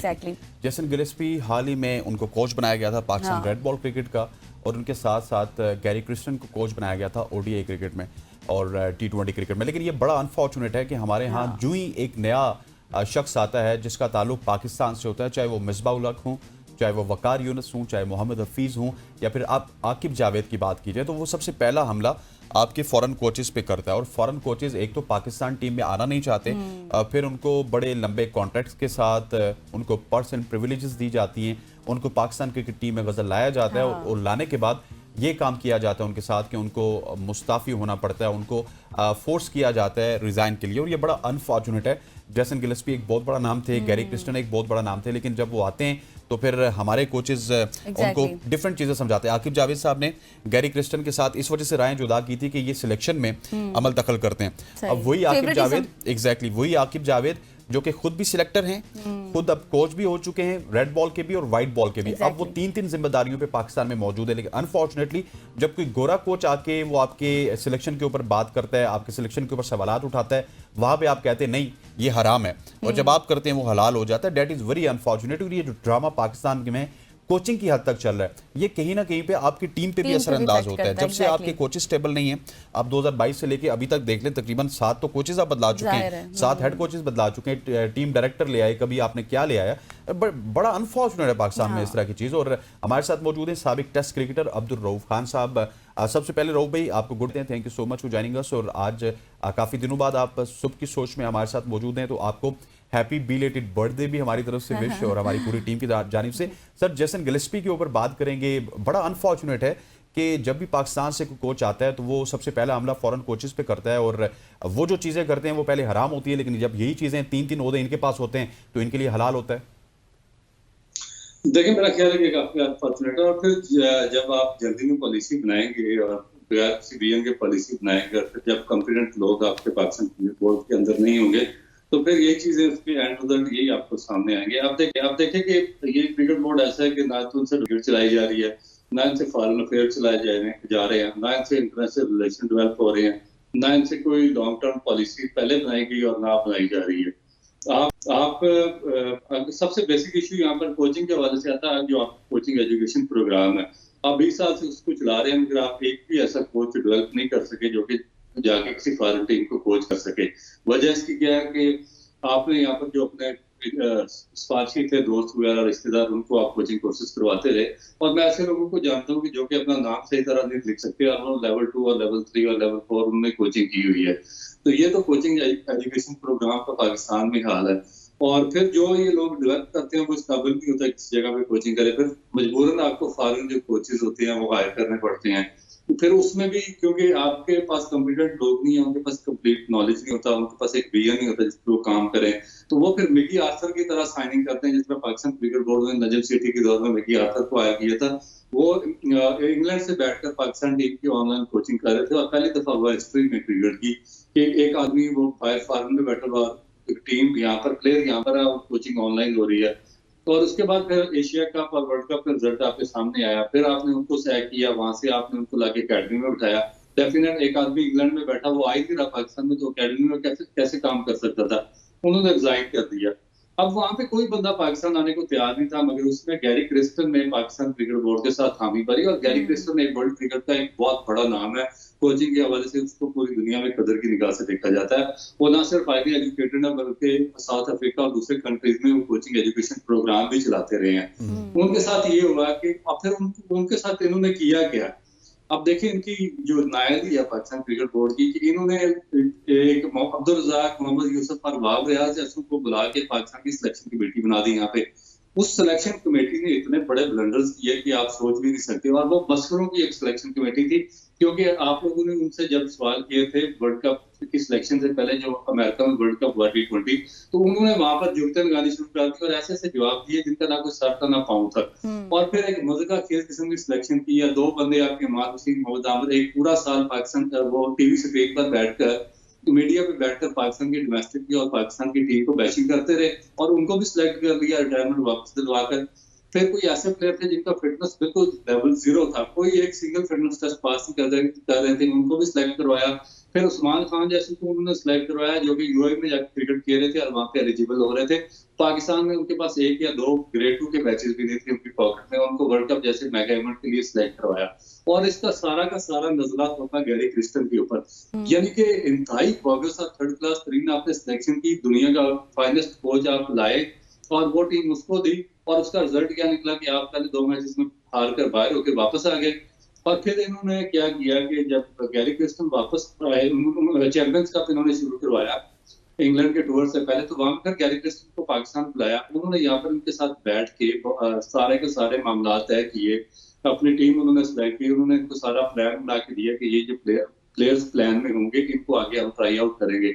और जब उनके साथ सारी चीजें सेटल डाउन हो गई, तो इंग्लैंड में आपने एक टेस्ट मैच जीता और आपको आकिब जावेद मिला, और आपने सारा गैरी क्रिस्टन को कहा कि ना तो आप सिलेक्शन मामला में बैठ सकते हैं, ना आप सिलेक्शन में दाखिल कर सकते हैं, ना आप ये कर सकते हैं, ना वो कर सकते हैं। उसने रिजाइन दिया और वो चला गया। और अब यही कुछ इन्होंने साजिश की है जैसे गिलेस्पी के खिलाफ, और उसको भी सिस्टम से आउट कर दिया। तो ये इसी तरह सिस्टम चलता है। अच्छा रऊफ भाई, जिस तरह से आपने तमाम इन डिटेल बताया है कि जिस तरह से क्या क्या हुआ, पहले कब क्या हुआ, अब क्या हुआ, अब मसला ये है कि ये तमाम तर चीज़ें हमारी टीम पर भी इफेक्ट करती हैं। आज दूसरा मैच है अफ्रीका के साथ, पहले मैच की कारकर्दगी आपने देखी, चाहे सीनियर्स वापस आ जाएं, चाहे कोचेस को बदला जाए, कप्तानों को बदला जाए, नया टैलेंट इंजेक्ट किया जाए, वही सहमी सहमी बैटिंग होती है, वही गलतियां, वही पुरानी रिवायत हमारी जो है ना वो चलती आ रही है। देखिए, एक पैनिक बटन है ना, जब आप देखें कि हम खुद, मैं क्रिकेट खेलता हूँ, मैं इनके साथ रहा हूँ, मुझे नहीं पता कि जितने लड़के इन्होंने अनाउंस किए उनमें से किसकी क्या क्रेडिबिलिटीज है, कौन किस जो फॉर्मेट है उसमें जस्टिफाई कर रहा है। या तो आप बाज टाइम तो आप ऐसे आते हैं इसी क्रिकेट बोर्ड में कि आप किसी एक लड़के को किसी एक फॉर्मेट में भी ट्राई करने के लिए तैयार नहीं होते, और फिर सेकंड टाइम आप ये करते हैं दूसरी तरफ कि आप 20 लड़के अनाउंस कर देते हैं 2 ओवर्स के लिए, और आपको खुद ही पता होता है कि कौन से फॉर्मेट में किसको खिलाना होता है। एक फॉर्मेट एक ही होता है। जिम्बाब्वे में आपके कौन साहबजादा, फरहान हसीबुल्लाह और ये लोग ओपन कर रहे थे, यहाँ पर आपके टोटल ओपनर चेंज हो गए, बाबर आजम और रिजवान से ओपन करवा रहे हैं। साइम अयूब को आपने ऑस्ट्रेलिया में, जो आपका सबसे प्रोमिनेंट प्लेयर है, आप साउथ अफ्रीका में देखिए उसने कितनी शानदार इनिंग खेली है पहले वनडे में, मगर ऑस्ट्रेलिया में जब वो टेस्ट मैच में परफॉर्म किया वनडे में, तो आपने उसको वहां से निकाल के वापस पाकिस्तान भेज दिया। यानी कि ना कुछ सर है ना पामू है, इनको पता ही नहीं है करना क्या, किसको किस फॉर्मेट में खिलाना। आप इससे पहले फखर जमान को जाया कर चुके हैं, वो आपका सबसे इंपॉर्टेंट T20 प्लेयर था, जिसकी बैट स्पीड और स्पिन सबसे ज्यादा थी, जिसकी हैंड आई कोऑर्डिनेशन T20 और शॉर्ट फॉर्मेट को मैच करता था एज ए ओपनर। आपने उसका कैरियर बर्बाद कर दिया, कभी उसको 4 नंबर पे, कभी 5, कभी 3 पे ट्राई करते हैं, टीम से निकाल दिया। अब यही चीज आप शायद अयूब के साथ कह रहे हैं कि आपके पास एक अच्छा प्लेयर आ गया है, तो आप उसको जो उसका नंबर है उसको जस्टिफाई करें और उसको कंसिस्टेंट चार्ज दें। वहां पर फिर आप दोनों बैट पकड़ कर आ जाते हैं और उसको नंबर 3 पे उसको शफलिंग शुरू कर देते हैं, नंबर 3 पे, नंबर 4 पे, और नीचे जो उससे नीचे प्लेयर खेल रहे हैं, उस्मान खान है या बाकी प्लेयर्स हैं, तो वो भी ये ताहिर लड़का है, तैयब, इसको इनके भी नंबर अजीबोगरीब है। यानी कि मिडिल ऑर्डर में आपके पास एक बैट्समैन भी नहीं है, 5-5, 6-6 ओपनर पकड़कर आप टीम में लेकर चले जाते हैं। तो इससे फिर पता चलता है कि आपने पता नहीं किस किस्म की पॉलिसी बनाई है। मुझे तो इस समय से कंप्लीटली बाहर है कि क्या है पाकिस्तान क्रिकेट बोर्ड। ये जो चेंजेस की आप जिक्र कर रहे हैं, क्या इसमें कोचिंग स्टाफ का भी अमल दखल होता है? क्योंकि हमने बहुत ज्यादा एनालिस्ट से भी और क्रिकेट पंडित से भी सुना है कि ये प्लेयर पावर की वजह से हो रहा है कि 2 ओपनर्स आ जाते हैं, बाबर रिजवान, जिनका ओपनिंग से T20 में अब कोई ताल्लुक नहीं है, क्योंकि पहले वो इनिंग्स बिल्ड करते हैं, कंसोलिडेट करते हैं, आखिरी 5 ओवर्स में वो मारने की कोशिश करते हैं, जो पुराना मैटर था। अब T20 में तो पहली ही बॉल से मारने की कोशिश कर रही हैं सारी टीमें। तो इसमें प्लेयर पावर्स का भी अमल दखल है या फिर कोचिंग स्टाफ का? देखिए, पाकिस्तान क्रिकेट बोर्ड की जो हाई मैनेजमेंट होती है, बेसिकली उनका काम होता है कि प्लेयर पावर को तोड़ना और जो पाकिस्तान के नेशनल इंटरेस्ट है उनको सर्व करना। ये कभी नहीं हो सकता कि आपकी जो ऊपर हाई मैनेजमेंट हो, एक तो पूरा पाकिस्तान उसको बड़ा तारीफों के पुल बांध रहा है कि इन्होंने ये कर दिया, वो कर दिया। भाई आपने क्या कर दिया? अगर आपके पास, आपसे प्लेयर पावर आपसे खत्म नहीं हो रही और वो अपनी मर्जी के डिसीजन दे रहे हैं, अपने दोस्तों को साथ देकर जा रहे हैं, उनको मुख्तलिफ पोजीशन पर ऑब्लाइज कर रहे हैं, तो फिर आपका पाकिस्तान क्रिकेट बोर्ड या उसका मैनेजमेंट, क्योंकि ये जो कोचिंग स्टाफ है ये तो क्लियरली पाकिस्तान क्रिकेट बोर्ड की जो हायर अथॉरिटीज है उनके अपॉइंट करता है, तो ये तो आपस में एक ही चीज है। तो अगर आपसे एक ये प्लेयर पावर नहीं संभाली जाती, 2 बंदे नहीं संभाले जाते, तो रिजाइन करके घर जाए, आप फिर पाकिस्तान क्रिकेट को कैसे चलाएंगे आगे? तो इसका मतलब है कि आपको कुछ भी नहीं पता, आपसे जब कोई चीज हैंडल नहीं होती तो आप फिर वो प्लेयर्स पर लगा देते हैं कि ये प्लेयर पावर की वजह से हुआ है, और जब कोई मैच जीत जाते हैं तो फिर आप अपनी तारीफों को खुद बोल बांध देते हैं। मुझसे पता कोई क्रिकेट का रस्तू नहीं है, मेरी वजह से पाकिस्तान ये टेस्ट मैच जीता, वो वनडे जीता, वो जीता। तो ये अजीबोगरीब इन्होंने खिचड़ी बनाई हुई है। अच्छा रऊफ भाई, जिस तरह से अभी आपने बात की है कि इनको खुद कुछ नहीं पता किसकी क्या पोजीशन होनी चाहिए, कौन किस नंबर पर खेलना चाहिए, बाबर रिजवान के हवाले से बहुत डिबेट और कंट्रोवर्सी रही है। पता नहीं ये जोड़ी कब चेंज होगी, क्योंकि एक फेवरेटिज्म की बातें भी की जा रही हैं। आपको क्या लगता है कि आज के मैच में क्या चेंजेस होनी चाहिए? देखिए, मेरा नहीं ख्याल कि ये इतनी ज्यादा चेंजिंग कर रहे हैं, क्योंकि ये एकदम शेल पे चल जाती है। और मैंने सब लोगों के साथ काम किया, ये कोचिंग स्टाफ जो आपका अभी है, ये इन्होंने ये 2009 में एक आपके कोच आए थे जेफ लासन ऑस्ट्रेलिया से। वो ऑस्ट्रेलियन क्रिकेट का बहुत बड़ा नाम थे, आउटस्टैंडिंग किस्म के बॉलर थे, हाईली इंटेलेक्चुअल थे, पढ़े लिखे थे, साफ सुथरे शफाफ किरदार के मालिक थे, और उन्होंने पाकिस्तान क्रिकेट को बहुत अच्छे तरीके से गाइड किया। मुझे भी ये लोग क्रिकेट नहीं खिला रहे थे, और जब जेफ लासन आए तो उन्होंने मुझे डायरेक्ट किया कि आपने इसको इसलिए बाहर बताया था। और फिर जब तक जेफ लासन रहे, मैं कंटिन्यू, मेरे सारे मैचेस जेफ लासन के दौर में, मैंने सारे अपने मैचेस, इंटरनेशनल मैचेस उनके दौर में खेले। तो उनके खिलाफ भी इन लोगों ने इसी तरह साजिश की, खिचड़ी पकाई और फिर उनको साइड लाइन कर दिया। और शरीफ आदमी थे, उन्होंने रिजाइन किया और वो चले गए। और उसके बाद पाकिस्तान की क्रिकेट इतने बुरे मैस में फंस गई। तो आपके सामने श्रीलंकन स्कैंडल हुआ जहाँ पे यूनुस खान के खिलाफ बगावत हुई, 10 लोगों ने कुरान पे अलग उठाए, उसमें क्रिकेट बोर्ड की बात था। फिर 2010 में जो सिडनी का बदनामेज़बाना टेस्ट मैच स्कैंडल हुआ वो हुआ। फिर 2010 में जब इंग्लैंड का टूर किया, फिर 3 प्लेयर्स को जेल में हो गई और बाकी पता नहीं कुछ स्थिति से कैसे बच गए, तो और बाकी और पाकिस्तान की रिप्यूट पूरी दुनिया में बर्बाद होकर रह गई। तो ये बेसिकली इनको चाहिए कि ये चीजें सॉर्ट आउट करें। जो आप ये जो जब आप ये ऐड देती है ना किसी भी कोचिंग स्टाफ का या जो हेड कोच आपका होता है उसकी जो पोस्ट है उसको एडवर्टाइज करते हैं ना, तो उसके अंदर इंग्रेडिएंट्स लिखे होते हैं ना उस हेड कोच के। मुझे पाकिस्तान में कोई एक बंदा बता दे कि जो इस इंग्रेडिएंट्स को पूरा करता हो और जो वो लगाते हैं, तो उसमें तो आपको पास जो हेड कोच है उसकी तो ये 3 टाइप के होते हैं। एक हेड कोच होता है, एक टेक्निकल कोच होता है, एक बायोमैकेनिकल एक्सपर्ट होता है। जो हेड कोच होता है वो तो हाईली एजुकेटेड होना चाहिए, उसको डिग्री याफ्ता होना चाहिए, उसके पास नॉलेज होना चाहिए, उसको वो इसको टीचिंग रोल आना चाहिए, वो रोल मॉडल होना चाहिए, उसको डिलीवर करना होना चाहिए, उसको पूरी स्ट्रेटेजिकल प्रोग्राम ना सिर्फ पाकिस्तान टीम का बल्कि आपके पूरे डोमेस्टिक का बनाना होना चाहिए, उसको साइंस आनी चाहिए। तो बैटरिक फेल आदमी कैसे बना सकता है या बैटरिक फेल पास आदमी? तो ये पाकिस्तान क्रिकेट बहुत गलती कर रहा है। अच्छा, कल मैं मीडिया बॉक्स में बैठा हुआ था तो मैंने जब आपका चैंपियंस कप देखा ना तो हम कुछ साफी बैठे थे, मैंने कहा यार कि ये अगर आपने अपनी क्रिकेट को डेवलप करना है तो आपको कुछ इंटरनेशनल कंसल्टेंट आने होंगे पूरे पीसीबी में, सिर्फ कोचिंग में नहीं, ताकि आके वो मेरिट की बुनियाद पे लोगों को सिलेक्ट करें। मतलब बहुत सारे 20-30 प्लेयर्स ऐसे हैं, अब्दुल रऊफ साहब जो इस लीग में खेल रहे हैं उनका T20 क्रिकेट से कोई ताल्लुक नहीं है। हमारे पास आखिरी कुछ मिनट्स हैं, मैं चाहता हूं कि आपकी मौजूदगी का फायदा उठाया जाए, चैंपियंस ट्रॉफी के हवाले से बात की जाए। चैंपियंस ट्रॉफी का मुद्दा हल नहीं हो रहा, भारत अपनी हठधर्मी, पाकिस्तान की अपनी हठधर्मी, क्या समझते हैं कौन यहाँ पे ठीक सिफ्ट में खड़ा है? क्या पाकिस्तान क्रिकेट बोर्ड का जो फर्म स्टैंड है वो ठीक है या फिर भारत की जानिब से जो चीजें आ रही है वो ठीक है? देखिए, मेरा ख्याल है कि पाकिस्तान क्रिकेट बोर्ड यहाँ पे राइट पे खड़ा है, क्योंकि पाकिस्तान का एक उसूली मोटिव पे खड़ा है कि पाकिस्तान 3 दफा अपनी टीम इंडिया भेज चुका है। उसके रिटर्न में इंडिया ने पाकिस्तान के साथ जितने MOU साइन किए थे उन सब से उसके कैटेगरिकली इनकार कर दिया। और फिर स्पेशली जब से वहां पे मोदी सरकार और बीजेपी की गवर्नमेंट आई हुई है तो ये जो स्पोर्ट्स है उसमें ये सियासत को लेकर आ रहे हैं। और फिर जो सबसे बड़ी चीज ये आ रही है कि जो जय शाह के वालिद अमित शाह है वो इंटीरियर मिनिस्टर है बीजेपी गवर्नमेंट में और वो राइट हैंड है मोदी का। तो इसकी वजह से वो सिर्फ पाकिस्तान के अंदर नहीं बल्कि वो श्रीलंका में रणतुंगा का आपने स्टेटमेंट ऑन रिकॉर्ड है कि उन्होंने कहा था कि जय शाह ने श्रीलंकन क्रिकेट तबाह कर दिया। इनका इतना ज्यादा इन्फ्लुएंस है कि ये श्रीलंका अपना एक लोकल टूर्नामेंट एशिया कप उसको ये होस्ट कर रहा है और पाकिस्तान और इंडिया के मैच को एक एक्स्ट्रा डे दे दिया गया, जबकि श्रीलंका जो होस्ट है उसके मैच का एक्स्ट्रा डे नहीं दिया गया।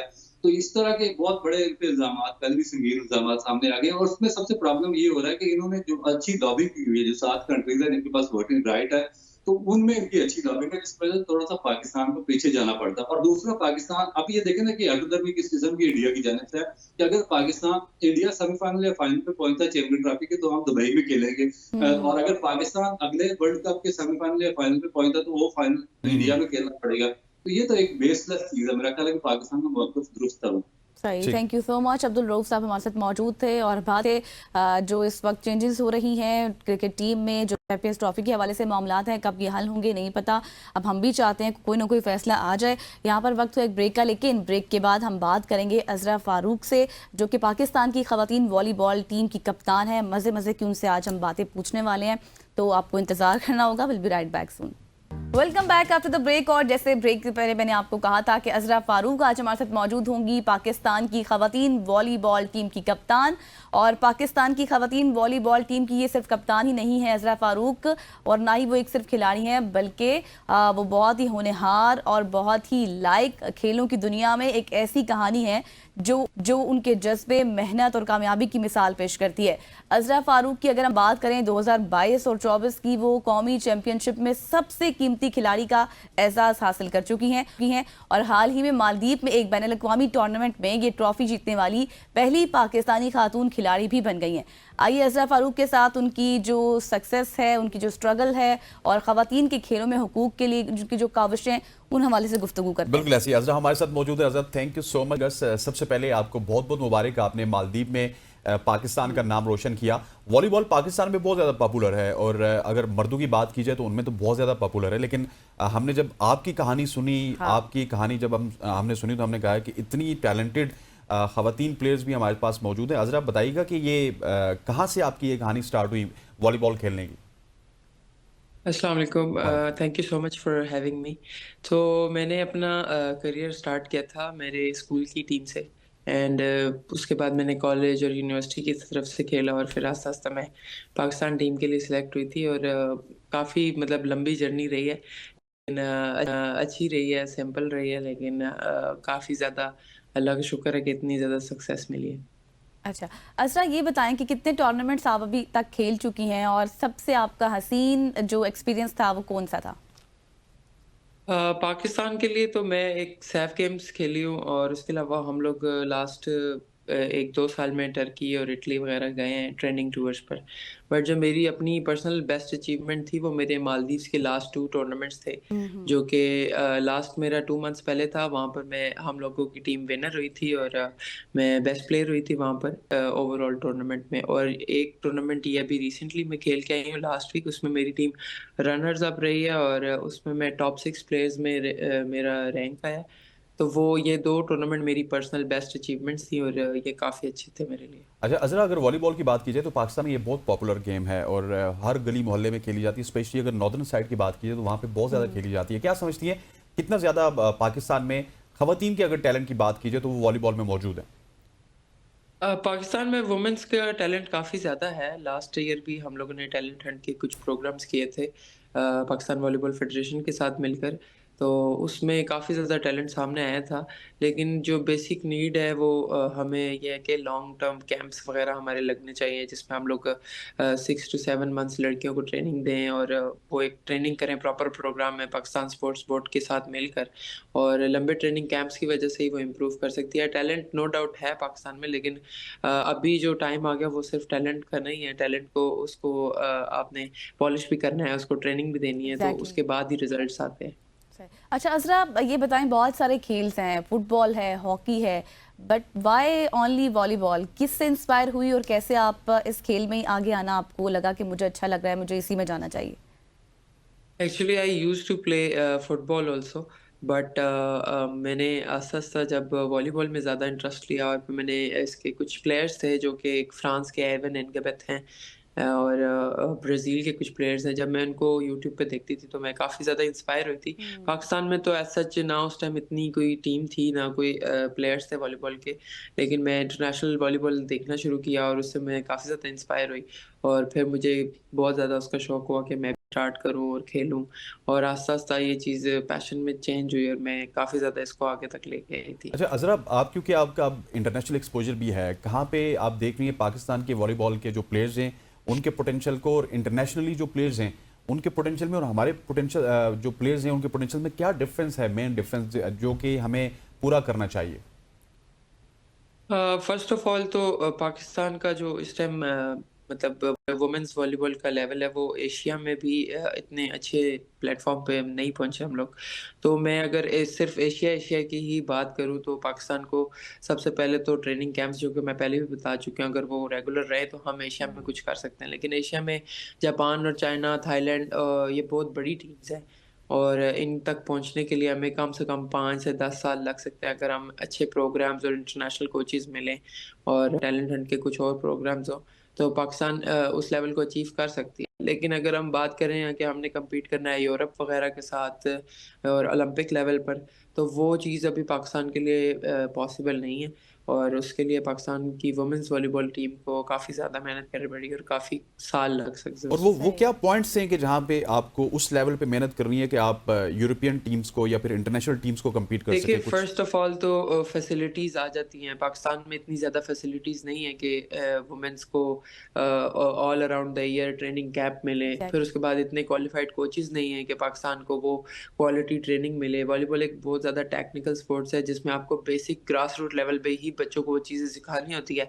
कि वो उन चीज़ों को उस टाइम अडॉप्ट करें, क्योंकि बाद में 14-16 की एज में आकर वो चीज़ें जब आपकी परमानेंट हो जाती है तो आप बेशक इंटरनेशनल कोचेज़ भी बुला लें, आपकी वो चीज़ें चेंज नहीं हो पाती। तो वो चीज़ें आपको ग्रास रूट लेवल पे करनी चाहिए। उनका ग्रास रूट लेवल बहुत ज़्यादा स्ट्रॉन्ग है। 8-9 इयर्स का बच्चा वॉलीबॉल हाथ में और अकेडमी में रेगुलर जाता है और खेलता है। सो व्हेन दे आर 14, 15, 16, तो वो हमारे नेशनल लेवल की टीम के साथ कम्पीट कर सकते हैं। I am only talking about the European players, क्योंकि मैं इटली गई थी, वहाँ मैंने खेला है, वहाँ हम अंडर 16 के साथ खेले हैं, 17 के साथ खेले हैं और उनका लेवल हमारी नेशनल टीम के साथ कम्पीट करता है। अच्छा तो ये असरा, ये काफी बताएं बड़ा कि जिस तरह से आप अपनी तमाम इंस्पिरेशंस भी बता रही हैं, आपका टाइम कैसे मैनेज होता है? क्योंकि जैसे मैंने अपने इंट्रो में बताया था कि सिर्फ आप एक खिलाड़ी नहीं हैं, बल्कि आप बहुत टैलेंटेड हैं, बहुत सारे काम आप साथ और भी करती हैं। फिर कप्तान के ऊपर तो बहुत सी जिम्मेदारियां होती हैं, पूरी टीम को साथ लेकर चलना। बस ये स्पोर्ट्स में जब इंसान आता है तो आस्ता-आस्ता मैनेज करना शुरू मैनेज हो करना जाता पड़ता है। है। थोड़ा-सा डिफ़िकल्ट होता है लेकिन वक़्त के साथ-साथ टाइमली स्पोर्ट्स मैनेजमेंट आ ही जाती है इंसान को और वो ईज़ी हो जाता है टाइम के साथ। अच्छा, व्हाट्स अबाउट द दो सवाल हैं बेसिकली मेरे। What's about the pay scales? Pakistan में कितनी ज़्यादा फाइनेंशियली हमारे प्लेयर्स को फाइनेंसिस की ज़रूरत है? इंटरनेशनली कितनी ज़्यादा फाइनेंशियली स्टेबल हैं वो टीम्स? और सेकंडली मुझे बताइए कि is there is any league, जिस तरह फुटबॉल की लीग होती है, हॉकी की है इंडिया में होती है, क्रिकेट की लीग्स हैं पूरी दुनिया में होती हैं, कि वॉलीबॉल की भी लीग होती है, वहाँ पे जाके प्लेयर्स अपने जो फाइनेंसेस हैं उनको बेहतर कर सकते हैं? देखिए अभी तक पाकिस्तान में फंड्स की अगर बात करें तो प्लेयर्स को अभी तक इतनी कोई ख़ास मिलती नहीं है। पाकिस्तान में प्लेयर्स को पे करता है डिपार्टमेंट, जैसे कि आर्मी है, वापडा है, एचईसी है, रेलवे है, पुलिस है, इनकी टीम्स अपने प्लेयर्स को पे करती हैं। पाकिस्तान स्पोर्ट्स बोर्ड अभी तक कुछ पे नहीं करता प्लेयर्स को। और उसके अलावा अगर हम बात करें कि लीग्स वगैरह, तो पाकिस्तान में वॉलीबॉल की अभी तक कोई लीग नहीं है। इन्होंने मेंस की करानी थी इस साल दिसंबर में, बट वो भी कुछ स्पॉन्सर्स वगैरह की वजह से पॉसिबल नहीं हो सकी। लेकिन इंटरनेशनल लीग्स देखें तो इंटरनेशनल लीग्स में पाकिस्तान के काफ़ी सारे प्लेयर्स हैं मेंस साइड से जो कि जाते हैं। इस टाइम काफ़ी सारे प्लेयर्स हैं जो कि बाहर खेल रहे हैं। अच्छा, इंटरनेशनल लीग्स भी बाहर हो रही हैं, लेकिन वुमेन्स की लीग भी बाहर हो रही है, या वुमेन्स लीग अभी तक वुमेन्स की यूरोपियन लीग्स कंट्रीज होती में हैं भी नहीं? बाहर, जिसमें यूरोप में तो हम लोगों को कभी भी नहीं, मतलब अभी तक चांस मिला किसी प्लेयर को भी। लेकिन विद इन एशिया अभी तक I am the only one who is getting a chance to play. चलें जी Azra, thank you so much for joining us. आप इसी तरह कामयाबियां समेटते रहें और बॉल की दुनिया में पाकिस्तान के लिए अच्छी खबरें आती रहें। यहाँ पर ख़वातीन हज़रात वक्त हुआ चाहता है एक शॉर्ट सी कमर्शियल ब्रेक का, उसके बाद एक बहुत ही इंटरेस्टिंग सेगमेंट है, उसके हवाले से डिस्कस करेंगे आपके साथ। Stay with us after the break. और अब हम बात करेंगे एक बहुत ही आज अहम जल्दी आ गई मौजू आप। है। मैं मुझे लगा कि मुझे आ गई, बिल्कुल 3 2 1 हो गया। तो आज हम एक अहम मौजू पर बात करेंगे कि इंसान की शख्सियत कैसी होनी चाहिए, और सबसे बड़ा सवाल बदनज़र का कि इंसान पर क्या असर होता है उसका। ख़ास तौर पर हमारे माशरे में शख्सियत इंसान के किरदार, उसके रवैये और अखलाक़ियात का मजमुआ होती है, और ये ना सिर्फ हमारी ज़ाती ज़िंदगी बल्कि माशरती ताल्लुकात पर भी गहरा असर डालती है। सिर्फ यही नहीं, दूसरी तरफ बदनज़र या हसद जैसे जज्बात हमारे अंदरूनी सुकून को भी मुतासिर कर सकते हैं। आज हम जानेंगे कि कैसे एक बैलेंस्ड शख्सियत अपनाई जाए और इन मनफी असरात से बचा जाए जो हमारे समाजी और नफ्सियाती पहलुओं को मुतासिर करते हैं। इससे पहले कि आप हमारे स्पेशल गेस्ट को वो इंट्रोड्यूस करवाएं, उनसे सवाल करें, मैं ये चाहता हूँ कि आज इस सेगमेंट में अवाम भी हमसे सवाल कर सकें, और आप हमारे जो मुअज़्ज़िज़ मेहमान होंगे उनसे सवाल पूछ सकते हैं। 2 नंबर्स हैं जो आपकी स्क्रीन पे आ रहे हैं, 051-890-1008 और दूसरा नंबर है 051-2624-946। इन दोनों नंबर्स पे आप कॉल कर सकते हैं। सिर्फ करना आपने सिंपल है कि टीवी को वॉल्यूम को बंद करके आपने कॉल करनी है। उसके बाद आपको तमाम तर सेगमेंट हमारे यूट्यूब पे, फेसबुक पे, इंस्टा पे, हर जगह पे मिल जाएगा। जी हाँ, तो हम बात करते हैं। आज हमारे साथ इजाज़ खान साहब मौजूद होंगे। इजाज़ साहब, वेलकम टू सुबह की सोच। सबसे पहले तो सुबह खैर, आपको यही सवाल है सबसे पहला कि एक मिसाली इंसान में क्या खुसूसियात होनी चाहिए, जो कि एक हर छोटे से बड़े शख्स के जहन में ये सवाल आता है। बिस्मिल्लाहिर्रहमानिर्रहीम। सबसे पहले तो आप लोगों का शुक्रिया, आप लोग के प्लेटफॉर्म के शुक्रिया। ये जो हमारी कन्वर्सेशन हो रही है, ये किसी ऐसे बच्चे के लिए या मेरी किसी ऐसी बहन के लिए है जो कहीं दूर बैठा अपना मैसेज रिसीव कर लेगा जो डिवाइन आएगा उसके लिए। ये हमारी कन्वर्सेशन, ये हमारा सारा प्रोग्राम मेरे अल्लाह ताला ने उनके लिए सेटअप किया। देखिए, आप मुआशरे को तब बेहतर बना सकते हैं जब आप अपने अंदर झांकना शुरू करते हैं। सबसे पहले आपने जो लोगों को जज करना है, उससे पहले आपने अपना अपना कड़ा सा एहतिसाब करना है। जब आपकी कोनियां नहीं चुभेंगी मुआशरे में किसी को, जब आपकी जुबान से लोग महफूज होंगे, आपकी सोच से लोग महफूज होंगे, आपकी कलम से लोग महफूज होंगे और आपकी हर चीज से, तो आहिस्ता आहिस्ता आपके गिर्द एक ऐसी खुशबू फैलनी शुरू हो जाएगी और जहां भी खुशबू फैलती है लोग उसकी तरफ आते हैं। चाहे वो मज़ारात हो, चाहे वो खानकाएं हों, चाहे वो खूबसूरत 5 स्टार होटल्स हों। मेरे अल्लाह ताला की जहाँ पे नेचर हो तो वहां पे लोग आते हैं और बदबू से लोग दूर भागते हैं। तो हमारी तमाम एनर्जीज हमारे अंदर होती हैं। अगर मैं किसी से बड़ी अच्छी बात करता हूँ, मेरे चेहरे पे मुस्कुराहट है, मगर अंदर से मेरी वाइब्स नेगेटिव है उसके लिए, तो उसके पेनियल ग्लैंड सिस्टम में उसको पता चल जाएगा कि देयर इज समथिंग रॉन्ग। तो सबसे पहले तो हम अपना एहतसाब करेंगे ताकि मुआशरे को हम एक बेहतर इंसान दे सकें।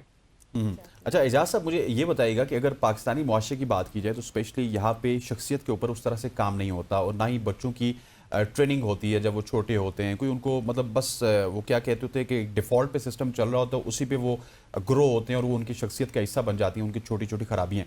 तो इनमें किन अवामिल को हमें ज़ेर बहस लाना चाहिए या फिर उनके ऊपर काम करने की ज़रूरत है? देखिए, इस वक्त सिर्फ पाकिस्तान का मसला नहीं, ये ग्लोबल मसला है। एक चीज देख लीजिएगा कि मेरे अल्लाह ताला ने हर काम के अंदर कोई बेहतरी रखी है, और वो बेहतरी क्या है कि जब कोविड हुआ था तो लोग कितने घबरा गए थे, बड़ी अमवात भी हुई हैं, बड़े साने हुए हैं, ट्रेजिडीज हुए हैं। मगर एक चीज मेरे अल्लाह ने की है इस कोविड में कि आपको गैजेट को यूज करना सिखा दिया, आपको जो वर्क फ्रॉम होम सिखा दिया, आपको ऑर्डर करना फूड सिखा दिया। एग्जैक्टली। इसी कोविड के दौरान जो हमारी न्यू जनरेशन है, इनका टॉप अप हुआ माइंड, बहुत ज्यादा आगे चले गए हैं। वो ना चाहते भी उनके पास कोई काम नहीं था, तो जिनकी फ्रिक्वेंसी हाई लेवल पे चली गई है, उनके पेरेंट्स की शायद फ्रिक्वेंसी उस लेवल पे नहीं पहुंची, तो बड़ा गैप क्रिएट हो गया। अब जब गैप क्रिएट होता है पेरेंट्स में और बच्चों में, तो सबसे पहले आपको लगता है कि वो आपकी बेअदबी कर रहे हैं या आपसे जुबान लड़ा रहे हैं। ऐसा नहीं है। हमारी जनरेशन माशाल्लाह पाकिस्तान की, मैं पूरी दुनिया तकरीबन फिरता हूँ, मेरे वहाँ पे इंटरेक्शन होता है, स्टूडेंट के साथ लेक्चर्स होते हैं, वर्कशॉप्स होते हैं ऑरा हीलिंग के ऊपर। मगर हमारे पाकिस्तान के बच्चे अभी भी बहुत बेहतर हैं। सिर्फ एक चीज हमारे अंदर जो इस वक्त मैंने महसूस की है कि अननेसेसरी फेयर आ गया, चाहे वो पॉलिटिक्स हो, चाहे वो स्कूलिंग हो, चाहे वो एग्जैक्टली। मेडिकल हो, चाहे वो तिब हो। हर बंदा एक खौफ की फिजा में जी रहा है। अच्छा, फिर एक ऐसी चीज है जो आपके अंदर किसी किस्म की इन्वेंशन नहीं होने देगा। फिर मेरे अल्लाह ताला की नाराजगी का होना चाहिए। उसके अलावा आपको कोई भी खौफ हो तो आपकी शख्सियत पे, आपकी ईमान पे, आपके साइकोलॉजिकल, आपको इतने डिसऑर्डर दे देगा कि आप उसको संभाल नहीं पाएंगे। सबसे पहले हम सब ने मिलके अपने मुआशरे में एक उम्मीद जगानी है, और ये बात मैं सिर्फ कहने की हद तक नहीं कर रहा, मैं रात दिन लगा होता हूँ इस पे। तो हम जैसे जैसे खौफ की फिजा कम होगी, हमारे अंदर हो पाएगी। और हमारे पास देखिए रोल मॉडल है। किसके पास रोल मॉडल है ऐसा? मुझे एक बात बताए, आगा करीम सल्लल्लाहु अलैहि वसल्लम जैसा रोल सल्लल्लाहु अलैहि मॉडल वसल्लम। कि माशरे में किसके पास है? आपको अल्लाह ताला ने अपना सबसे लवेबल बंदा, सबसे बेहतर बंदा दे दिया कि ये डेमोन्स्ट्रेशन मैं आपको दे रहा हूँ, फॉलो हिम। आप जैसे जैसे उनको फॉलो करते हैं ना, आपकी जिंदगी से तमाम कुदूरतें, तमाम नफरतें, हिरस, हसद, कीना सब गायब होता जाता है, क्योंकि एग्जैक्टली। उनकी लेगेसी में ये चीजें हैं ही नहीं। तो लेट्स फॉलो हिम, वो हमारे सबसे बड़े उस्ताद है। हमें तो किसी और उस्ताद की या किसी और लेगेसी की जरूरत ही नहीं है। हमने क्यों कम्युनिज्म में जाना, हमने क्यों कन्फ्यूशियस के पीछे जाना? हमारे पास तो इस सदी के क्या, इस पूरी उम्मत के सबसे इंटेलेक्चुअल उस्ताद हैं। तो अगर हम थोड़ा से भी उनको फॉलो कर लेंगे, ज्यादा तो हम कर नहीं सकते, नालायक है, मगर हम थोड़ा सा, मैं अपनी बात कर रहा हूँ वैसे, अगर हम थोड़ा से भी नहीं, उनको सबका फॉलो यही कर हाल लेंगे है। तो मेरा एग्जैक्टली। सही। इससे पहले कि मैं आपसे सवाल करूं, जा साहब अस्मा कराची से हमारी रेगुलर कॉलर हैं, उनसे सवाल ले लेते हैं। जी अस्मा, अस्सलाम वालेकुम, कैसी हैं आप? सबसे पहले अपना सवाल बताइएगा। अस्सलाम वालेकुम गजल, क्या हाल है आप लोगों के? जी वालेकुम अल्हम्दुलिल्लाह। ठीक ठाक। माशाल्लाह से बहुत अच्छा टॉपिक रखा है आपने और सर को बुलाया। मैं सर से एक सवाल भी करूंगी और आपसे आपके शो की एक तारीफ करूंगी। वेडनेसडे को माशाल्लाह आप लोगों ने बहुत अच्छा शो किया था और आपका ड्रेस भी मुझे बहुत अच्छा लग रहा था, मगर आप लोग कॉल नहीं ले रहे थे, इसलिए मैंने कॉल नहीं की। Thank you so much. जी, मैं सर से ये पूछूंगी कि सर अगर फैमिली में, रिश्तेदारों में अगर इस तरह के मतलब कुछ लोग ऐसे नेगेटिव होते हैं, वो हसद और नजरे बद मतलब लगाते हैं, दूसरे से हसद करते हैं, तो उनको कैसे अवॉइड किया जा सकता है? और अगर नजर और हसद का नुकसान हो जाए तो वो क्या सही हो सकता है, नुकसान पूरा हो सकता है? थैंक यू अस्मा। मेरी बहन का नाम क्या है अस्मा। जिन्होंने फोन किया? अस्मा। अस्मा। अस्मा। एक तो अस्मा, अल्लाह ताला आपके लिए बहुत आसानियां करे, अल्लाह ताला आपके लिए खुशियां भरे। आपने इनिशिएटिव लिया और आप लॉयल हैं इन लोगों के साथ जिनसे आप बात कर रही हैं। दुनिया में लॉयल्टी से बड़ी और कोई चीज नहीं होती। लॉयल्टी आपकी मोहब्बत, आपकी अखुवत हर चीज से बड़ी है। तो आप इनके साथ लॉयल हैं, ये सुन के मुझे बड़ी खुशी हुई है। अस्मा देखिए, 2 मिनट के लिए आप सोचें कि आपको मेरे अल्लाह ताला ने एक जू का मैनेजर बना के भेज दिया। एक जू है, बड़ा खूबसूरत सा चिड़ियाघर। इसमें सांप भी हैं, इसमें बिच्छू भी हैं, इसमें शेर भी हैं, इसमें लगड़ बगड़ भी है, इसमें कुत्ते भी हैं, इसमें हर चीज तरह के जानवर है। आपने सांप के वो खाना खिलाना, उसकी लुक आफ्टर करनी, मगर उसके पिटारे के करीब नहीं जाना। आपने बिच्छू को भी उसका खाना देना, मगर उस बॉक्स को टच नहीं करना। शेर का खाना आपने कुछ 10 फीट दूर से फेंकना है। चीते को आपने इस तरह एंटरटेन करना है। आप 2 मिनट के लिए सोच लें कि आप एक जू के मैनेजर हैं और जो आपके आसपास लोग हैं, आपने उनको हैंडल करना है अपनी तरीके से कि अपने आप को भी हार्म नहीं करना और मेरे अल्लाह ताला की रजा के लिए उनको बुरा भी नहीं समझना। याद रखिए एक चीज कि जो जिन लोगों में बुराइयां होती है ना, वो सारे बुरे नहीं होते, वो सारे हसद वाले भी नहीं होते, सारे लालची भी नहीं होते। हमने हमेशा बुराई से नफरत करनी है, उस ऑब्जेक्टिव जो उस शख्स से नहीं, उसके अंदर अमर रब्बी अल्लाह ताला का हिस्सा है उसके अंदर। और आप यकीन करें कि नजर लग जाए, हसद होती है, बिल्कुल मेरे पास तो पेशेंट बहुत ज्यादा आते हैं। मैं अभी भी बात कर रहा था अपने एक दोस्त से आप लोग के सेगमेंट से पहले कि मैं फजर के वक्त सोया हूं और अभी फिर मैं आपके सामने मुस्तैद खड़ा हूं 2 बजे। मैंने फिर उसके बाद एक जाना है यूनिवर्सिटी। तो बात ये है कि हसद यहाँ पे होता है। हसद कब तब होगा जब आपको अल्लाह ताला की तकसीम पे यकीन नहीं आएगा कि उसने उसको दे दिया तो मैं तो महरूम रह गई हूँ या मैं महरूम रह गया हूँ। आपने अपने सीने का जो जोन है ना अल्लाह ताला की तरफ खोल के रखना है। आपने ग्रेटिट्यूड में रहना है और आप सदका जरूर करते रहिएगा। आपकी तवज्जो से मैं एक और बात बता रहा लगा हूं अपनी अस्मा बहन को कि जो सूरह कौसर है, जो सूरह कौसर है, सबसे मुख्तसर तरीन आयत है मेरे अल्लाह की और इसकी इतनी स्ट्रॉन्ग मैग्नेटिक फील्ड है कि अगर आप सुबह 5 दफा उठ के ये पढ़ लें तो आपके इर्द गिर्द इतनी स्ट्रॉन्ग एनर्जी होगी कि कोई नजर, कोई ब्लैक मैजिक एंटिटी, कोई नेगेटिव एंटिटी आपके करीब भी नहीं फटकेगी। मगर वो उसमें आपका एक बिलीव होना चाहिए। तो आप मेरी बहन जो है ना, आपने तो फरासत के साथ उनको हैंडल करना है और अपना बचाव भी करना है। सही हो गया। अच्छा इजाज साहब, एक सवाल, अस्मा के सवाल से पहले आप बात कर रहे थे, मुझे बहुत पसंद आई। आपने कहा देर आए दुरुस्त आए, और एक फेयर के हवाले से भी आपने बात की। एक डर है, हम अक्सर फिजिकल किसी जगह पर प्रेजेंट होते हैं लेकिन मेंटली हम प्रेजेंट नहीं होते। बहुत से मसाए, बहुत से मुश्किलात, बातें माइंड में घूम रही होती हैं, लेकिन एक डर भी होता है कि कैसे इसको ख़त्म किया जा सके। इस फेयर को ख़त्म करने का क्या हल है? देखिए, हम बैठे इस वक्त बात कर रहे हैं, मैं भी घर बैठा हूँ।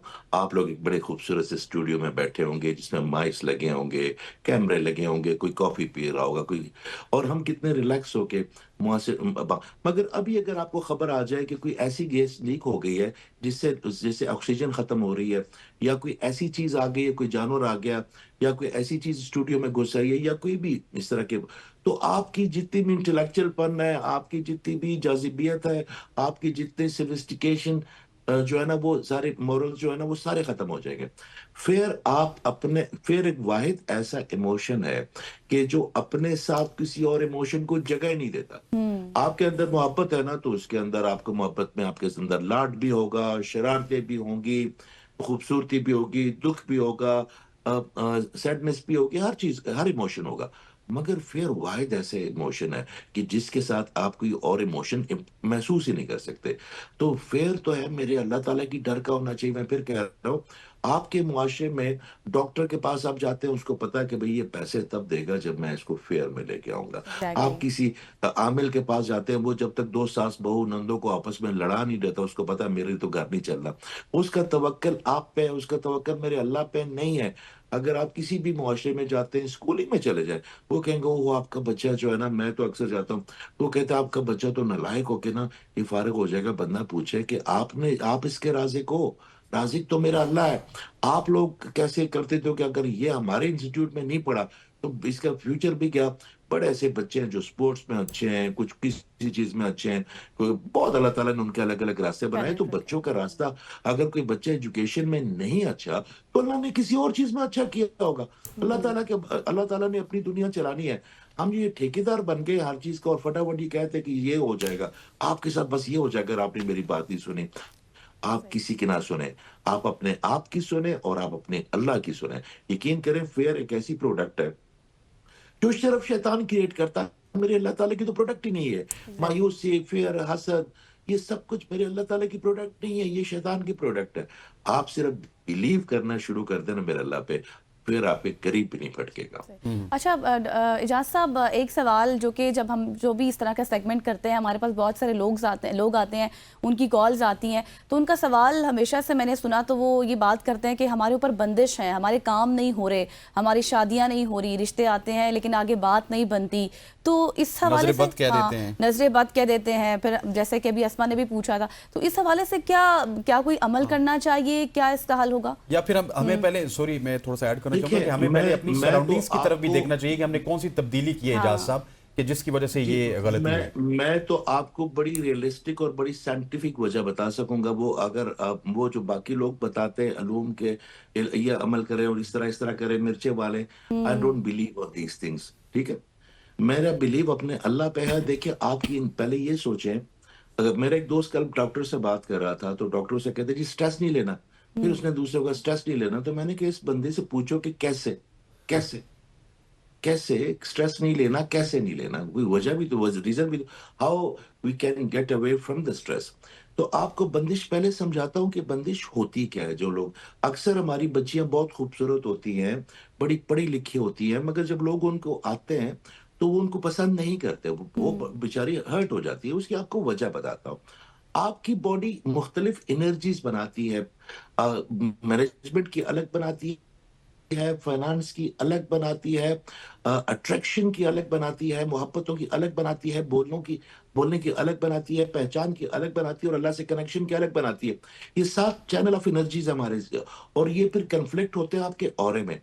अगर आपको कोई भी नेगेटिव नजर से देखेगा और अपना तमाम नेगेटिव थॉट नजर के जरिए आपके ऑरे पे फेंकेगा, तो जो कलर उस वक्त आपके ऑरे के ऊपर होगा वो उड़ जाएगा।